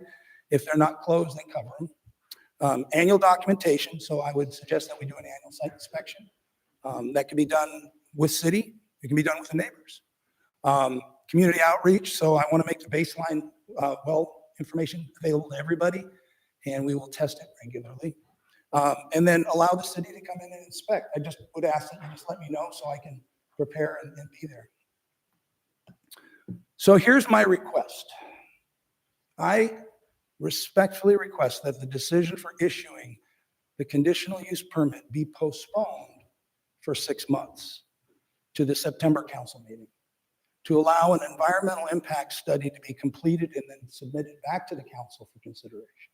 I think what I'm hearing is we need more information. We need more assurance. I would like to provide that assurance. I'd like to be good to my word. And I'd like to share that with everybody, and then we can make a decision. And I'm going to need that time. First of all, we need to melt to be able to get to the site. And then I need to secure the people to do that job. They have to do the work, prepare their reports, and then the reports need to be disseminated and ingested and then brought back out for review. So I'm suggesting 6 months. So that's the conclusion of what I had to say today. I'm open to questions for sure. All right, thank you. Now we'll close the public hearing at 7:50.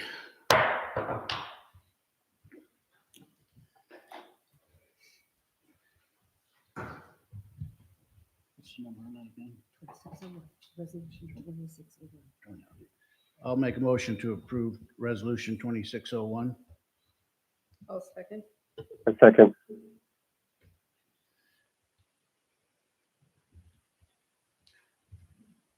The council, I'm still milling around my brain on this. Anyone, any comments? I have a list of questions. Yeah, I do. Start, go ahead.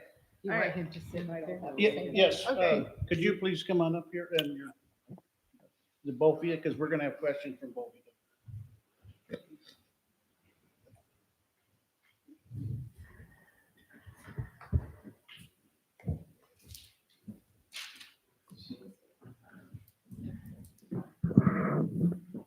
And I suggest whatever the council asks now, you put a note, because we're gonna be wanting those answers at some point. Understood. Go ahead. So Patrick,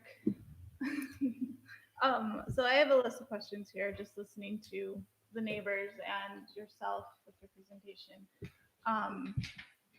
Jason and I did drive over to Palmer this winter, and we drove through the lot and checked out your operation. And from what I've seen, it seemed to be clean. It wasn't operating at the time, but it seemed to be pretty kept up and neat. With that said, I do have some questions here. So you said that this is gonna produce jobs for Houston. How many jobs would you predict this is going to produce? I can give you what I have produced as a representation of what I believe it will. We created 19 jobs last summer. Some of those were full-time, 6 of those were full-time, and others were part-time. We employed people from the ages of 16 to 62. I'm a 62-year-old. So we believe we'll have a similar tempo here in Houston. Do you think in the future that number would be greater, or is it going to be the operation will stay the same size? I'd like it to be bigger. I think that doesn't mean I can make it bigger, but I'd like to sell more grizzly wood. I'd like to convert more of our recycled plastic into recycled plastic lumber and consume it so it's not going in the landfill. Yeah.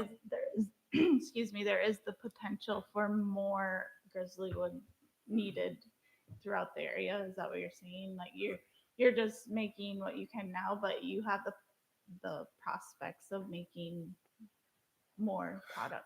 We certainly do. Yes. Yeah. It's a dimensional lumber replacement. Yep. So it's any kind of dimensional lumber demand that has a big carbon footprint. You're actually just replacing that. Yep. Okay. You said that the plastics were cleaned prior to arrival at your facility. How are those plastics being cleaned? The post-consumer plastics come to us clean, so we visually inspect them for cleanliness.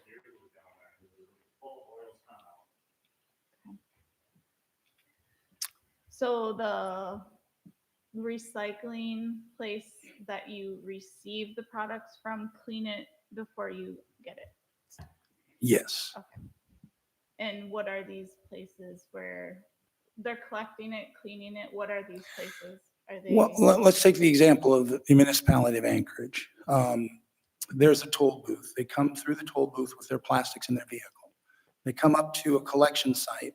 We have someone there. So one of the things that you have to do if you're doing, especially post-consumer collection, is you have to be at the site to make sure that you're getting what you're expecting, because an unmonitored site, you can get a wide range of things. And so that person that's there would then determine, okay, if this is clean or not, and whether it's the right type of plastic, or whether it's in a container we can't accept. So we don't take oil drums.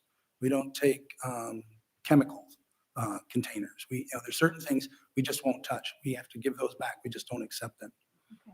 And I know just from recycling myself, there is a number on the bottom of the plastic jugs. Are there certain numbers you take and certain numbers you don't take? Yes. So we prefer taking 2s and 5s, which is the high density polyethylene and the polypropylene. We also take some number 1s, polyethylene terephthalate, PET. The number 4s, the low density polyethylene, it depends on the plastic. We can't handle film plastics, but not all LDPE number 4s is a film. But your saran wraps, your bags, those are a number 4. And so but there's not all number 4s are film. And it had been mentioned that neighbors have asked about your employees wearing masks. What were those masks being worn for? So when we mix plastics, so we'll have different types, we put it into a cement mixer, and that can create some plastic dust. So we ask that if they would wear a mask. Okay. And the dust, is it contained inside the trailers? We do our mixing inside of a 40-foot container. Okay, so the dust is contained? Inside the container, yes. And you answered my question for melting temps was 450, correct? Yeah. You mentioned that you've taken a soil sample from your Palmer location. Since that was in the winter, I'm going to just assume that you weren't able to get a very deep sample. No, it was very surface based. That's true. I just know from the agricultural background that I have that core samples probably should be at least 6 inches deep. I would say I got 3. Okay. I mean, I was literally chipping ice to get it. Yeah, I had know pictures. It's frozen, so it's hard to like. Yeah, go I down, mean, know. But, yeah. Okay, so is that something that in the future here, once it thaws up, if this is postponed, that we could get at least a 12-inch deep? soil Yes, I actually think we're going to be more comprehensive than that. Initial conversations with environmental engineers have suggested a better way to do sampling so that we can be more representative of what the long-term storage would be. So I think yes. Okay. And then speaking about the generator, is the generator inside of a trailer as well? Yes, it's inside of a 20-foot container that's insulated on the inside and on the outside. Okay, and then how often or how long will this generator be running once you're operating? So during the summer, we would like to operate when it's light for the most part. I mean, I know that in the summer we don't have any dark. So we put in our permit 6 a.m. to 9 p.m. in the summer. In the winter, we would flip that because it's so dark most of the time. It'd be 9 to 6. Okay. And then will the local community have the opportunity to drop off their recyclables to you to use? I would discourage that. We find the best places to drop off recycling are recycling centers, like the municipality of Anchorage. There's a recycling center in Big Lake. There's one in Willow. There's one in Talkeetna. We have, of course, Tambovis. We would prefer, if there's collection, to be done at those locations where there's usually someone there, and then we can grab that plastic from there and bring it to our facility. I don't like the idea, given the location of mile 53, coming off and on the highway where there's no light there. I think, we're talking about bringing a truck in maybe a couple times a day for deliveries or possibly for bringing and dropping off plastics. But we would bring it in and out in our 14-foot U-Haul I don't think having drop-offs there makes sense. Okay. And then I just have one more comment. With my ag background, I have worked with many dairy farms, sizes 45 cows up to 8,000 cows. And manure management is a huge part of their programs. And I know with storing millions of gallons of manure, they do liners in their manure pits, some of the smaller farms. They even have earthen base ones that have helped keep the manure from leaching into the ground, in the groundwater. And I really think that that is a very valuable. I agree with you. It's a valuable approach. And it merits further consideration, which this postponement would give me the time to put in place. So I wasn't aware of that when I first saw liner. I was thinking, oh my gosh, I got to put a plastic liner in. I was on the Solid Waste Recycling Advisory Commission in Anchorage when I lived there. And, you know, they talk about liners and their pit liners. And I mean, it's a very different. So in my head, I was thinking that. But the liner you're speaking of is much more affordable and maybe even more appropriate for what we're talking about. So that would be included in this impact study. And your water samples that you said that you were going to be taking, would that be quarterly, monthly? You know, I would say at least quarterly. It could be monthly. There's 2 locations on the gravel pit that I'm told, and I haven't visited those locations, where there's standpipes that go down to the groundwater. And they were put in place when the gravel pit was put in place. So I would go to those and sample the water there to start with. If we have to put in more ground pipe, we can to sample other locations. But at least during the summer months, you know, at least every other month or every month wouldn't be a hardship. I've done a lot of water testing in another business, and it's pretty affordable if you're looking for kind of the basics. With that water sample, what assays are you testing for? Yeah, that would be included as part of that impact study, as what, you know, I don't know if it would be as comprehensive as what I did for Palmer. Hopefully it wouldn't, because that was a really expensive test. But I guess we would do the testing that would be necessary to confirm that the water table was safe and not contaminated. And one more question, this is my last one. So if for some reason this area is not going to work out because of all of the concerns, do you have a backup plan to still stay in Houston? I don't. So if this doesn't work out, then you'll be leaving Houston to... I would. That's all I have. Thank you. Good questions. Anyone else? Go ahead. How big did you say your generator was? 150 kW. And when the extruder is functioning, how utilized is that?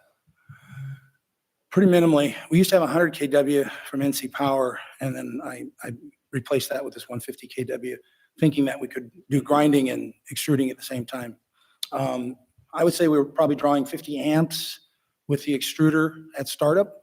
And when it's running, once everything's up to heat, it's pretty minimal to keep the heat moving. And then we have a large but geared 50 horsepower motor that sits on the back of the extruder. I think it's 50, might be 40. And then the grinder has a 40 horsepower, 240 3-phase motor.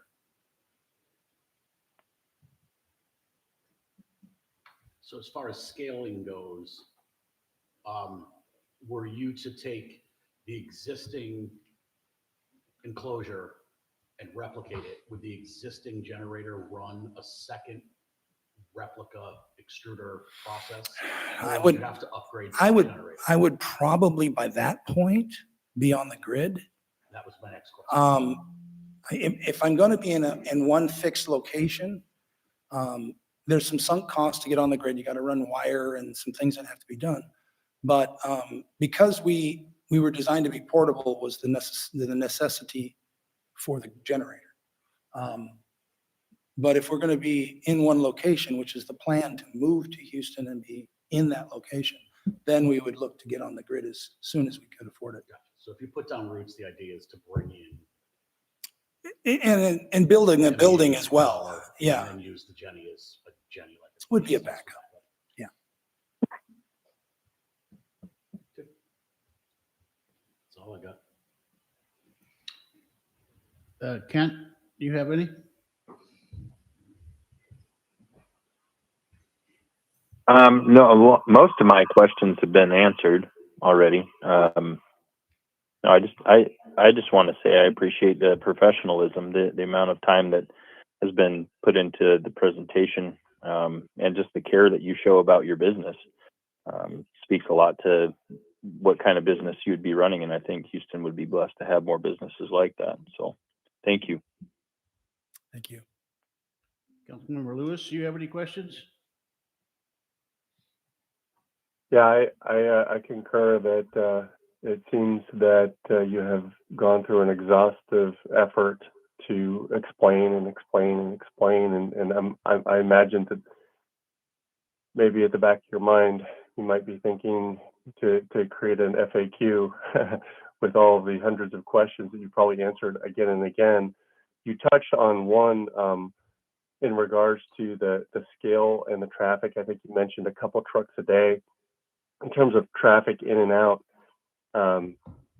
at full operation, how many truckloads per day would you be expecting in and out of the site? Like what are the hours of operation? So we produce at most 1,000 pounds of grizzly wood in a day right now. So, for us to make a delivery, we usually have to get processing done for a week and then load up the truck once or twice and go out and make our deliveries. So in terms of leaving with material to go out and deliver, it'd be once or twice a week. In terms of receiving material, right now with the post-consumer plastics, we would get one delivery a month, and the post-industrial, we would get 2 or 3 pallets, I guess a week. So it'll be 1 truck a week from Conoco. And then, and then there's, if we have AWWU has given us their pipe. So they delivered that all at one time. So there was 3 dump trucks that came in and dropped the pipe for us. So it would, it's not going to be a lot of in and out. It's just, we don't have that much turnover. Thank you. That's all that I have. You've done a great job of explaining a lot of, I think the other council members have touched on all of the questions that I had. So I'm good. Councilmember Khan? I know some things have been brought up. Do you re-inspect your consumable plastics or any other plastics on a regular basis as they're brought in to make sure people are not throwing something in there that they're not to, I mean, people will take waste oil and throw it in any jug and then, oh yeah, it's a milk jug, but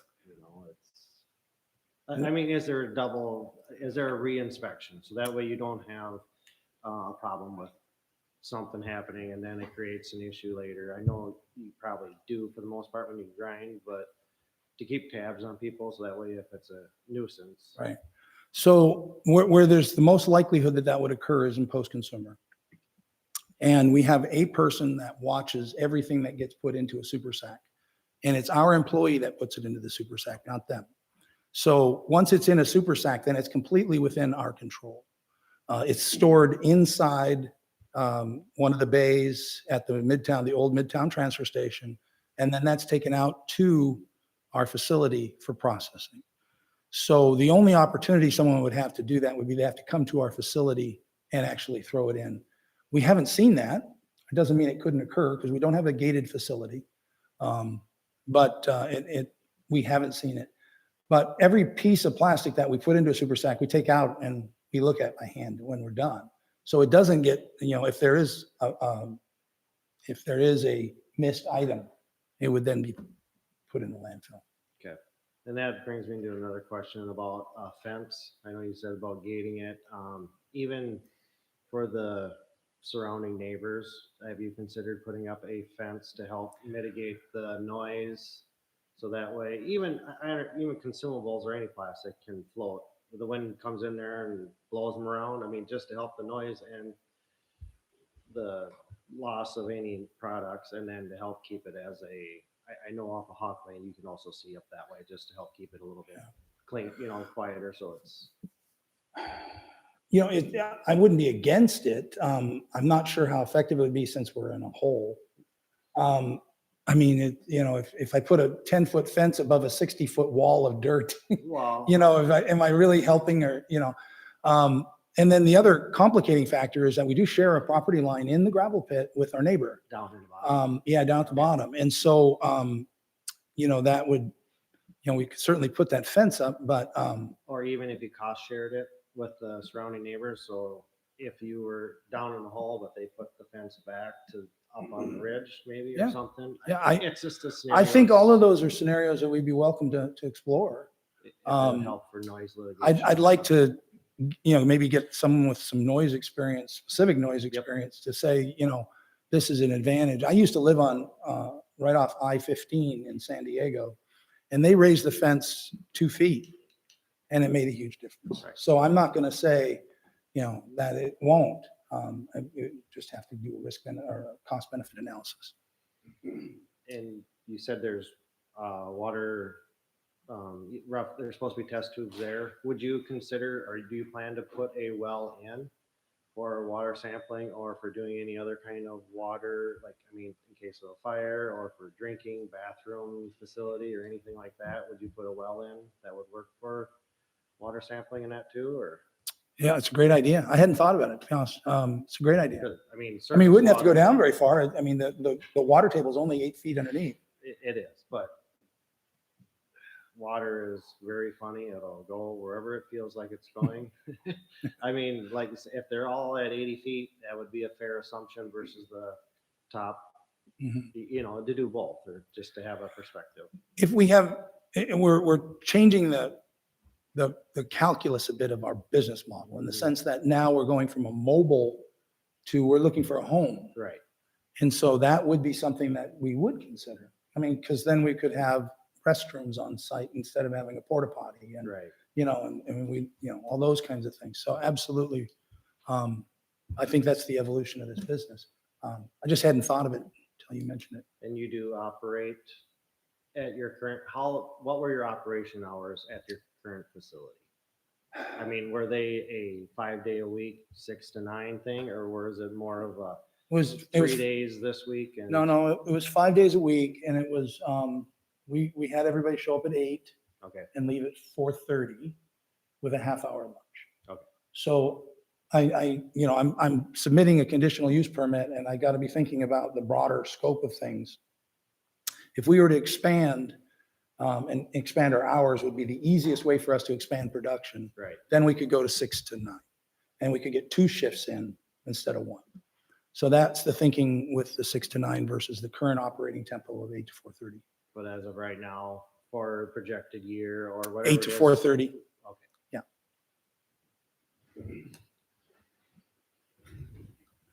Just a couple. Go ahead. Yeah. Has the floodplain manager for the borough looked at this project? Nope. No, no need for that. Okay. And during one of the planning and zoning meetings, there was a comment made by one of the commission members in regards to fire, and I'd like our fire chief to address what he feels what kind of fire issues this site would present coming from the fire chief and not a planning and Absolutely. zoning commission. Yeah, someone with subject matter expertise, absolutely. Exactly. So if we could have chief just pipe in real quick with that. Have you, before you do that, do you know all of the plastics that he's? Yes, I've known the fire characteristics of the plastics.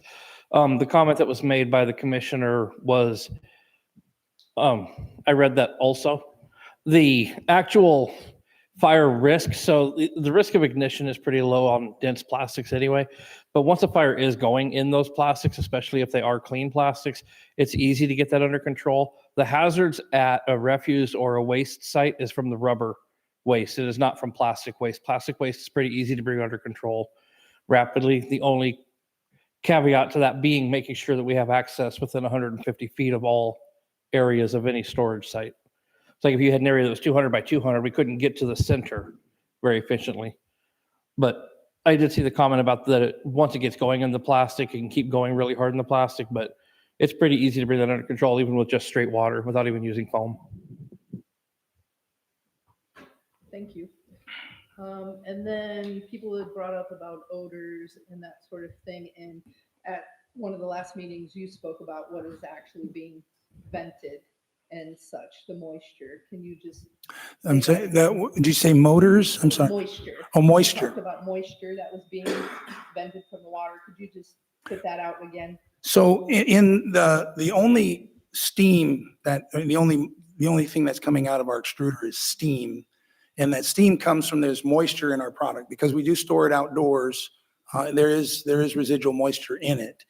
And if you think back to that cartoon I showed you where there was this chamber and there was an auger inside and it was surrounded with the heating elements, there is no escape hatch other than the end for that steam to come out. So most of the time what happens is if you have a lot of moisture, it gets injected into the product, which isn't. A lot of plastic, it's hydrophilic, so it's gonna pick it up. So no fumes at all being. None. Come out. And I should point out, where this has been done for the last 4 years is actually surrounded by, it isn't an industrial, it's actually a commercial center, but it's surrounded by a residential area. City of Palmer thought that people could work and live in some capability to next to each other. So, yeah, and I don't think we've ever had I've never gotten a complaint. I haven't either. Yeah. Okay, that was going to be my next question. Yeah, We've it's- never it's- received any complaints. We're talking about 300 feet in large housing developments on at least two sides. Gotcha. And there's It- also, sorry, Go ahead. there's also a brewery right across the street. There's, pretty yeah, much. totally. Okay. And an Oh, ambulance. that's where- Oh, okay. There's an ambulance place right across the street, directly across the street from us. Gotcha. Yeah. And then JD Steel is on the back side of us, and then there's a diesel repair shop. And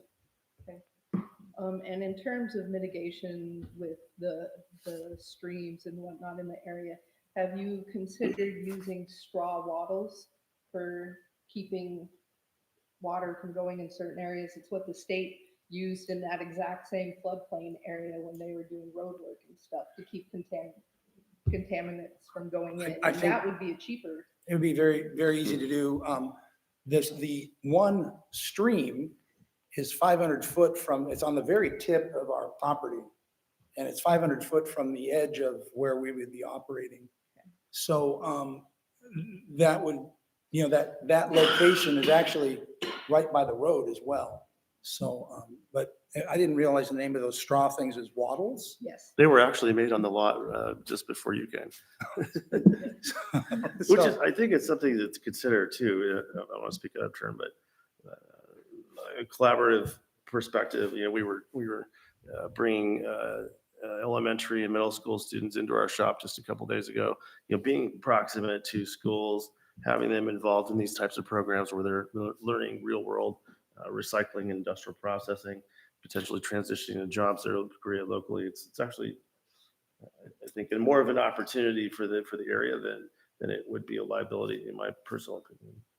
I've made over a dozen presentations to schools around the state. And we've had one school program actually come in and take a tour from Haynes. Awesome, thank you. Okay, I have a couple things, and thank you for being here this evening and being able to answer these things. And I do appreciate all of our folks that showed up here, that if you're doing this next to my house, I would have those same questions, plus a few more. Now, and I think part of your problem is I looked at the packet. So my background is actually, I do design stuff in the past and process it, piping and stuff is my background. So I'm quite in tune to the work you guys are talking about. But what the public, their concerns, if you had a real site plan, a real process plan, and an environmental impact statement, so that would probably have erased 60% of your folks here tonight. Because they'd be able to tangibly see what you're doing. So when you come back, and I really appreciate you wanting to postpone this because I think it's your best opportunity to bring this back to us correctly, is to address those things. Your process plan should be able to take that whole process from start to finish and let us see what elements we need to be concerned as citizens, as lawmakers, and the whole thing. We should be able to look at that and understand that. And we don't have any of that tonight. So that alone, I would have voted against you for that purpose alone. I'm glad I don't have to do that. I'm glad you're willing to go back and get some of this information. But a site plan addressing each one of these, I mean, if they have an access issue, we have to understand how that's going to be addressed. So if you have a site plan that shows how those things are going to be, or the routing of the traffic, this could be really easy for you. You can address everybody's concerns. In fact, I think you have everybody's name. I would encourage you to reach out to them and get their concerns in this process, because you can address most of their issues in your design process. Understood. And if you need a public forum for your designers to work, you let us know and we'll get you a public meeting set up for them to come look at that through any phase of your 35%, 65%, or 95% of your drawing process. I would be willing to help you get that through. I would love to see a project like this come to Houston that would help our city, but it's got to be done right. Thank you for that. That's something I'll probably take care of. Yeah. And you can call me anytime.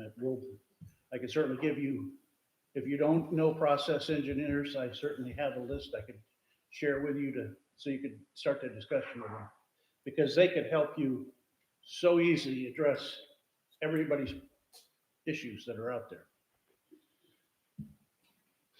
So with those said, I would recommend we take his suggestion and postpone it 6 months, is what you said, right? I want to ask for just one postponement, not come back to you in 3 months and say I didn't have enough time. I think 6 months is enough time to get this done correctly, and give you folks enough time to get through it. And if I have the opportunity to do a midterm public review, I think that makes it even that much more palatable. I would encourage you to ask for that, yes. So I'll make a motion to postpone resolution 2601 to the September 10th regular council meeting. Hey, just a point of order. We need to come out of public hearing before we haven't made a motion to. We're actually out of that. We already did, Ken. Oh, did we? Okay. Sorry about that. Yeah, I just invited them up during our council discussion.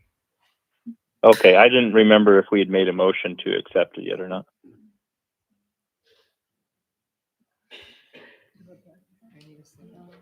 Somebody second? Okay, go ahead.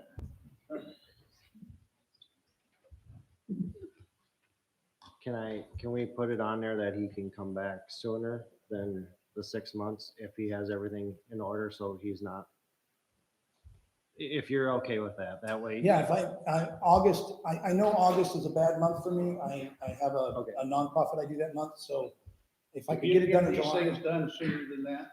Yeah, then that would be perfect, yeah. I didn't want to limit you in case you had everything ready ahead of time, so that way you could be. Yeah. But I'm very comfortable with, or sooner.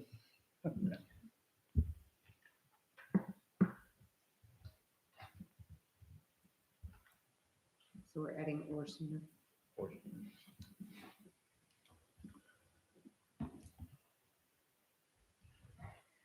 Motion's been made and seconded to postpone resolution number 2601, resolution of the Houston City Council, sitting as the city zoning board, approving findings and recommendations from the Planning and Zoning Commission for a conditional use permit application for Alaska Plastic Recovery at 11809 West Parks Highway from Patrick Simpson, owner of Alaska Plastic Recovery.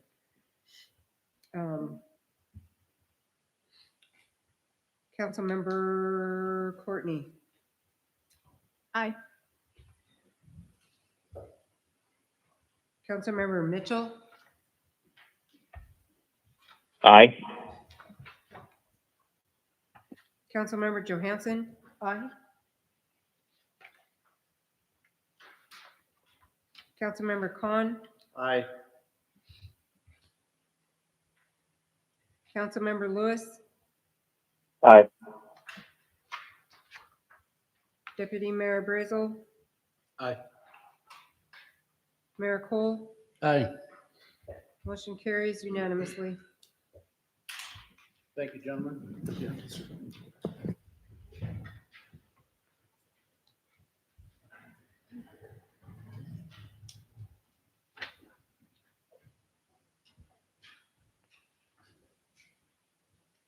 Now we're on audience comments. Consent agenda. No, we're on audience comments.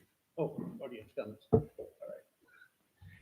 right. If there's anyone in the audience that'd like to speak now for 3 minutes, you're welcome to come up and share.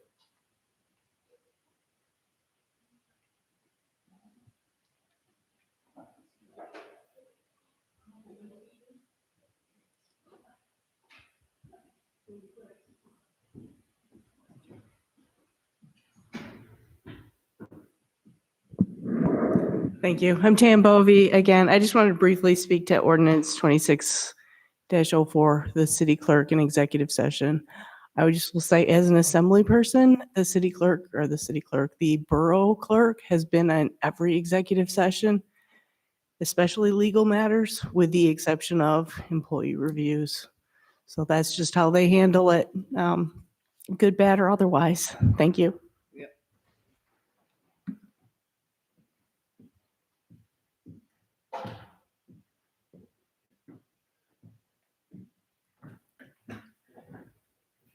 Good evening, Mayor, City Council members. For the record, my name is David Wilson. I'm a resident of the City of Wasilla here tonight talking about my employer, Matsu Health Foundation. And I will follow up because I forgot the flyers as I got to the parking lot. I was like, forgot to bring those. But I will even send emails out to you all and invite you all to our, we are hosting a joint City of Wasilla, Chamber of Palmer and the Chamber of Wasilla are hosting a joint meeting to talk upon childcare policy in the workforce, what businesses need to know. This is a free joint luncheon at Evangelo's on Tuesday, March 24th. Check-in starts at 11:30. Program is a little longer. It's a 12 noon to 1:30 p.m. It's for business-focused event focused on discuss how childcare gaps impact the workforce participation, retention, and productivity. Attendees will hear from policymakers, industry leaders about current trends, economic impacts, and practical strategies to support the employees and strengthen the workforce. One of our keynote speakers is Katie Capozzi, the CEO and president of the Alaska Chamber. We have folks coming in from other industries, from NIT, Mr. Crum, Department of Labor, and a couple of video addresses from our legislators because they're still doing people's work in Juneau, but we're hopeful to try to grab those and a couple of just roundtable sort of forums from some childcare providers in the Valley. And so again, I apologize. I forgot to bring little flyers with the QR codes, but I will send you all an email tomorrow when I get back to the office to make sure that you guys are all invited, and look forward to seeing folks here or folks in the audience if they would like to attend as well. You can find that, I believe, on Palmer has that on their site, and so does the city. I'm sorry, I want to say City of Wasilla. The Greater Wasilla Chamber of Commerce and the Chamber of Commerce in Palmer on both their sites have the information and registration links to register for this event. Thank you. Thank you. Anyone else?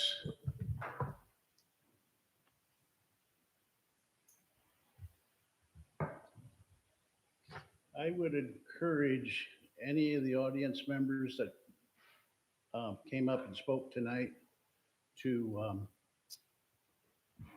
reach out to the gentleman and see if you can get any of your concerns addressed through this process. These processes are really, if done right, you win and they win. So, okay, what's next? Consent agenda. All right. I'll make a motion to approve the consent agenda. I'll second.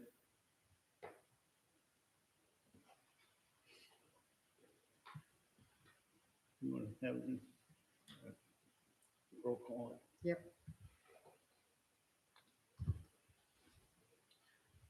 I will make one comment. Councilmember Johansson emailed me a message.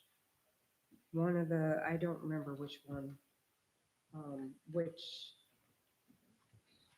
meaning I wrote that you made the motion and seconded the motion.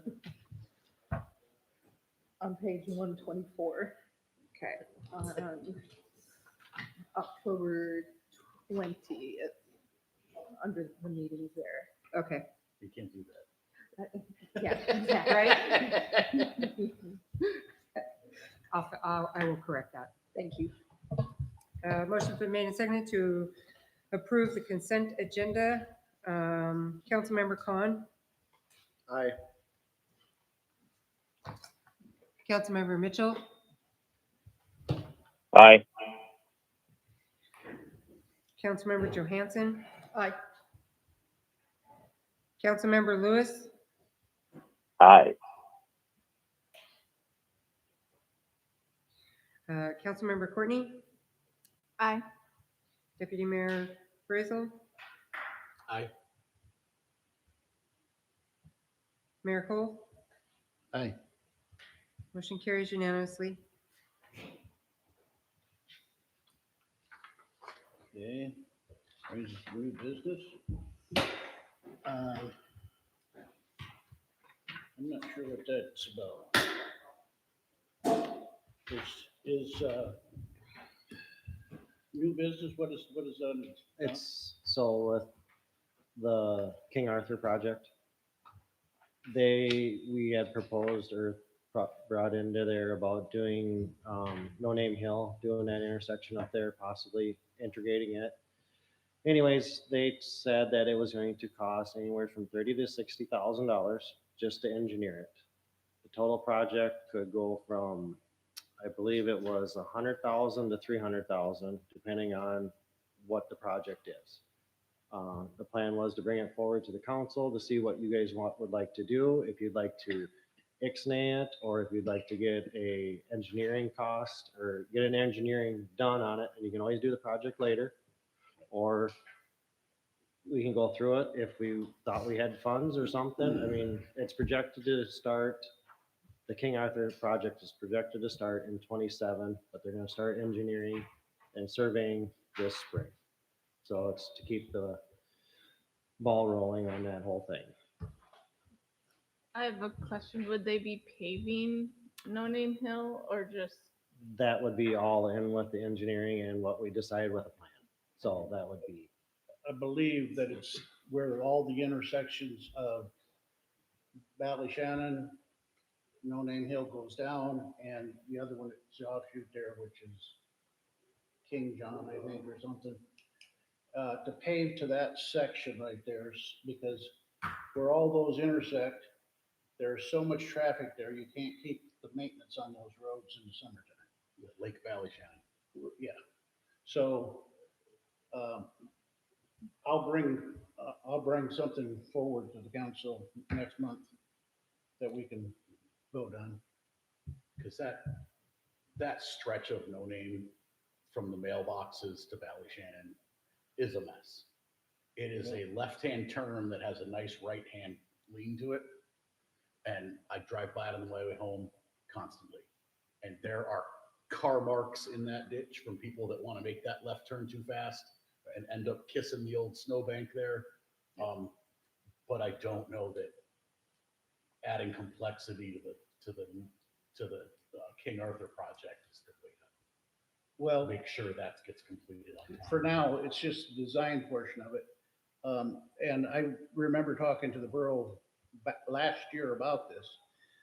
If we have our gravel pits up and running at that point, some of the material that we would have there could actually reduce the cost overall on the project so that we can actually afford that underneath the bond and the money that we have. Let me get all those details put together and we'll get that from council. So basically it was an update. It was more so of an informational to see whether or not you guys would want to proceed with something, or if you'd want to just not even bother proceeding with it, being of the cost of everything and where our budget is on certain projects and stuff like that. So it's, yes, it's to bring the council up to date on something project could be brought forward, so. Okay.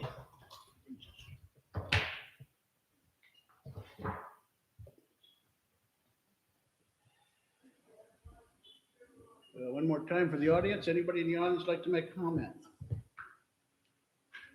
Last chance tonight. Going once. Going twice. Okay.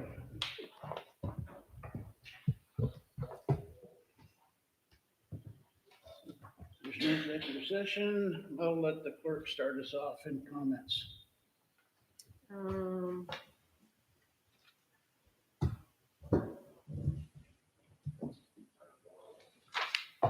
Let's see. We need to have a special meeting. Monday night. We need to pass legislation accepting the new mayor and deputy mayor as signers on the bank accounts. Currently, I am the only one, and it takes two. So we have to do that. So Monday night at 6 o'clock, special meeting. Okay, and we are closed Monday the 30th in observance of Seward's Day. And former Mayor Khan and former Deputy Mayor Lewis, it was a pleasure working with you, and I still look forward to working with you as council members.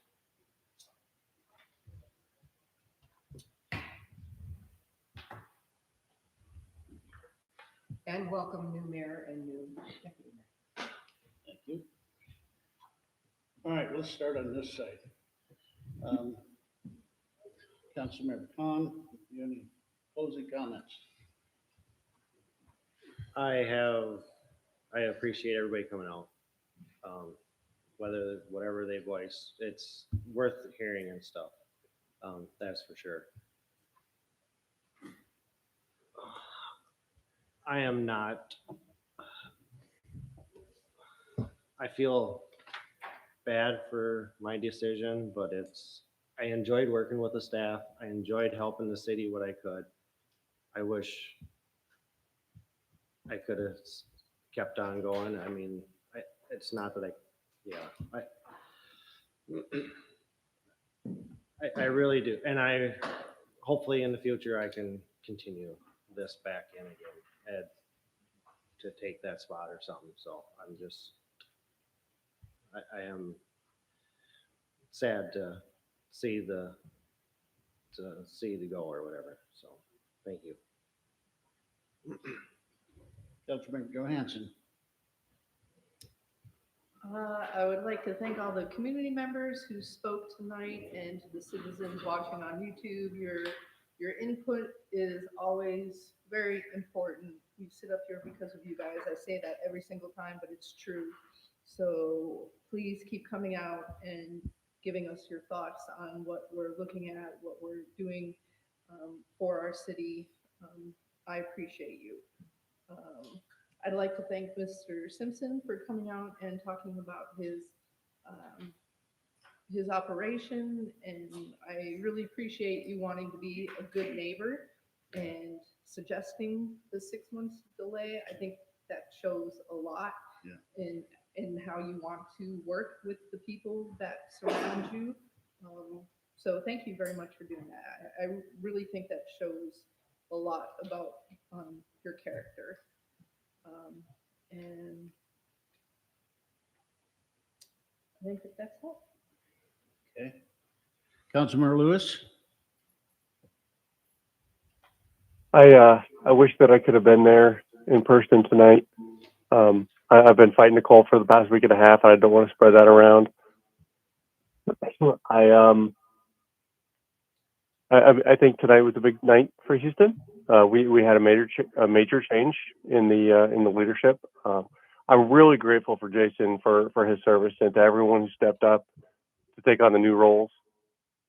I have renewed confidence that this council is going to keep working hard for the city. We made some hard decisions tonight. I'm very impressed by the presentation. I wish I was there in person because I would have loved to see that and hear that. We had some very exhaustive, deep questioning and thorough answers of all of the details, and all of the public input was tremendous. Really helps paint the picture, even though I wasn't there.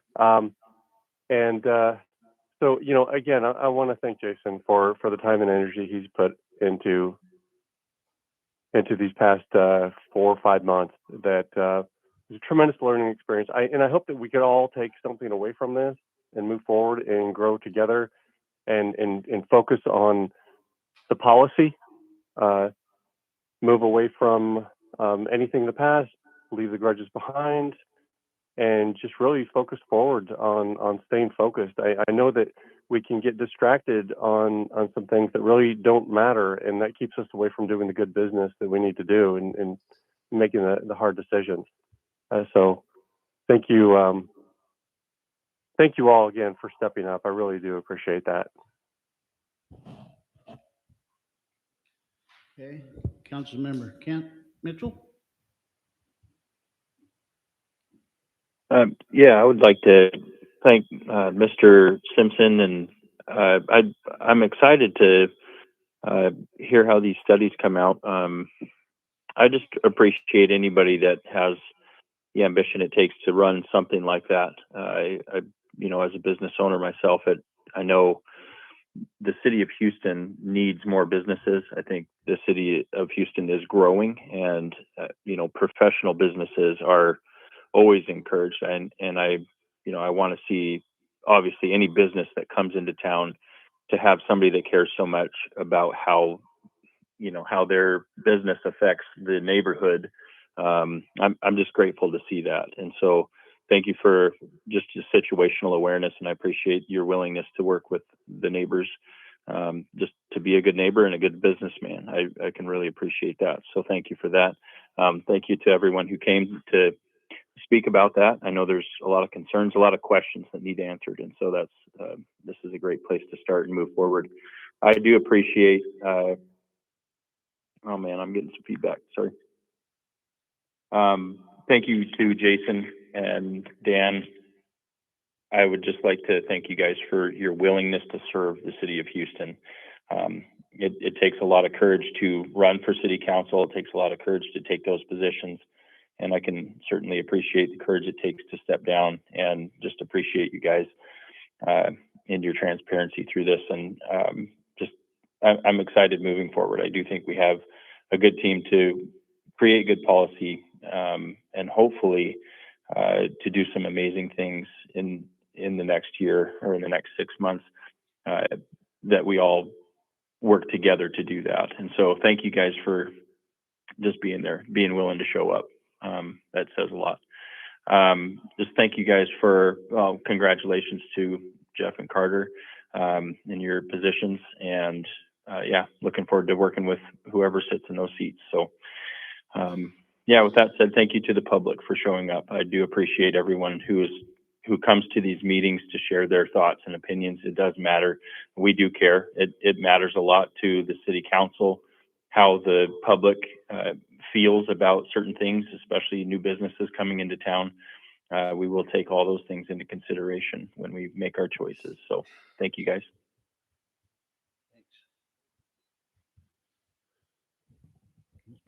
Courtney? I would just like to thank all the community members that came out to voice their concerns about the Grizzlywood business coming to town. We heard you. And we will take those concerns full-heartedly on making our decision. Mr. Simpson, thank you for coming and being prepared to answer all of our questions thoroughly. It really helped work through some of the questions and issues that I had in my head. So I really appreciate that. And yeah, congratulations to Carter and Jeff for your new appointments. And thank you for Jason and Dan for all your hard work the last few months. I know this wasn't an easy decision for either one of you, but we all just need to move forward and do what's best for this city, because that's why we're sitting up here. Deputy Mayor Brazel. I'd like to thank the community for coming out, the press, Matthew Health Foundation. Mr. Simpson, I really appreciate your approach to engaging the city on moving a business into town. We're a small town. Change happens slowly and often with a fair amount of resistance. It would have been very easy to dig your heels in and turn this into a giant legal debacle. Instead, working with your neighbors, working with the city, being agreeable and finding middle ground is the way to be successful here. So I appreciate that you're doing that. Thank you very much for that and for being so prepared. I'd like to thank Councilmember Khan and Councilmember Lewis for their time in the role of mayor and deputy mayor. Those are challenging roles, which as I say that, I hear myself. So I appreciate your time, and I look forward to continuing to work with you gentlemen. I am flattered and honored for both the mayor nomination, which is not a thing, but for also the deputy mayor. That's a so I that's a huge honor for me, and I really appreciate your confidence in me. Thanks to the directors for coming, and I guess we'll all see one another again on Monday. Yeah. All right, I'll just wrap it up quick. And I want to thank Con and Dan too.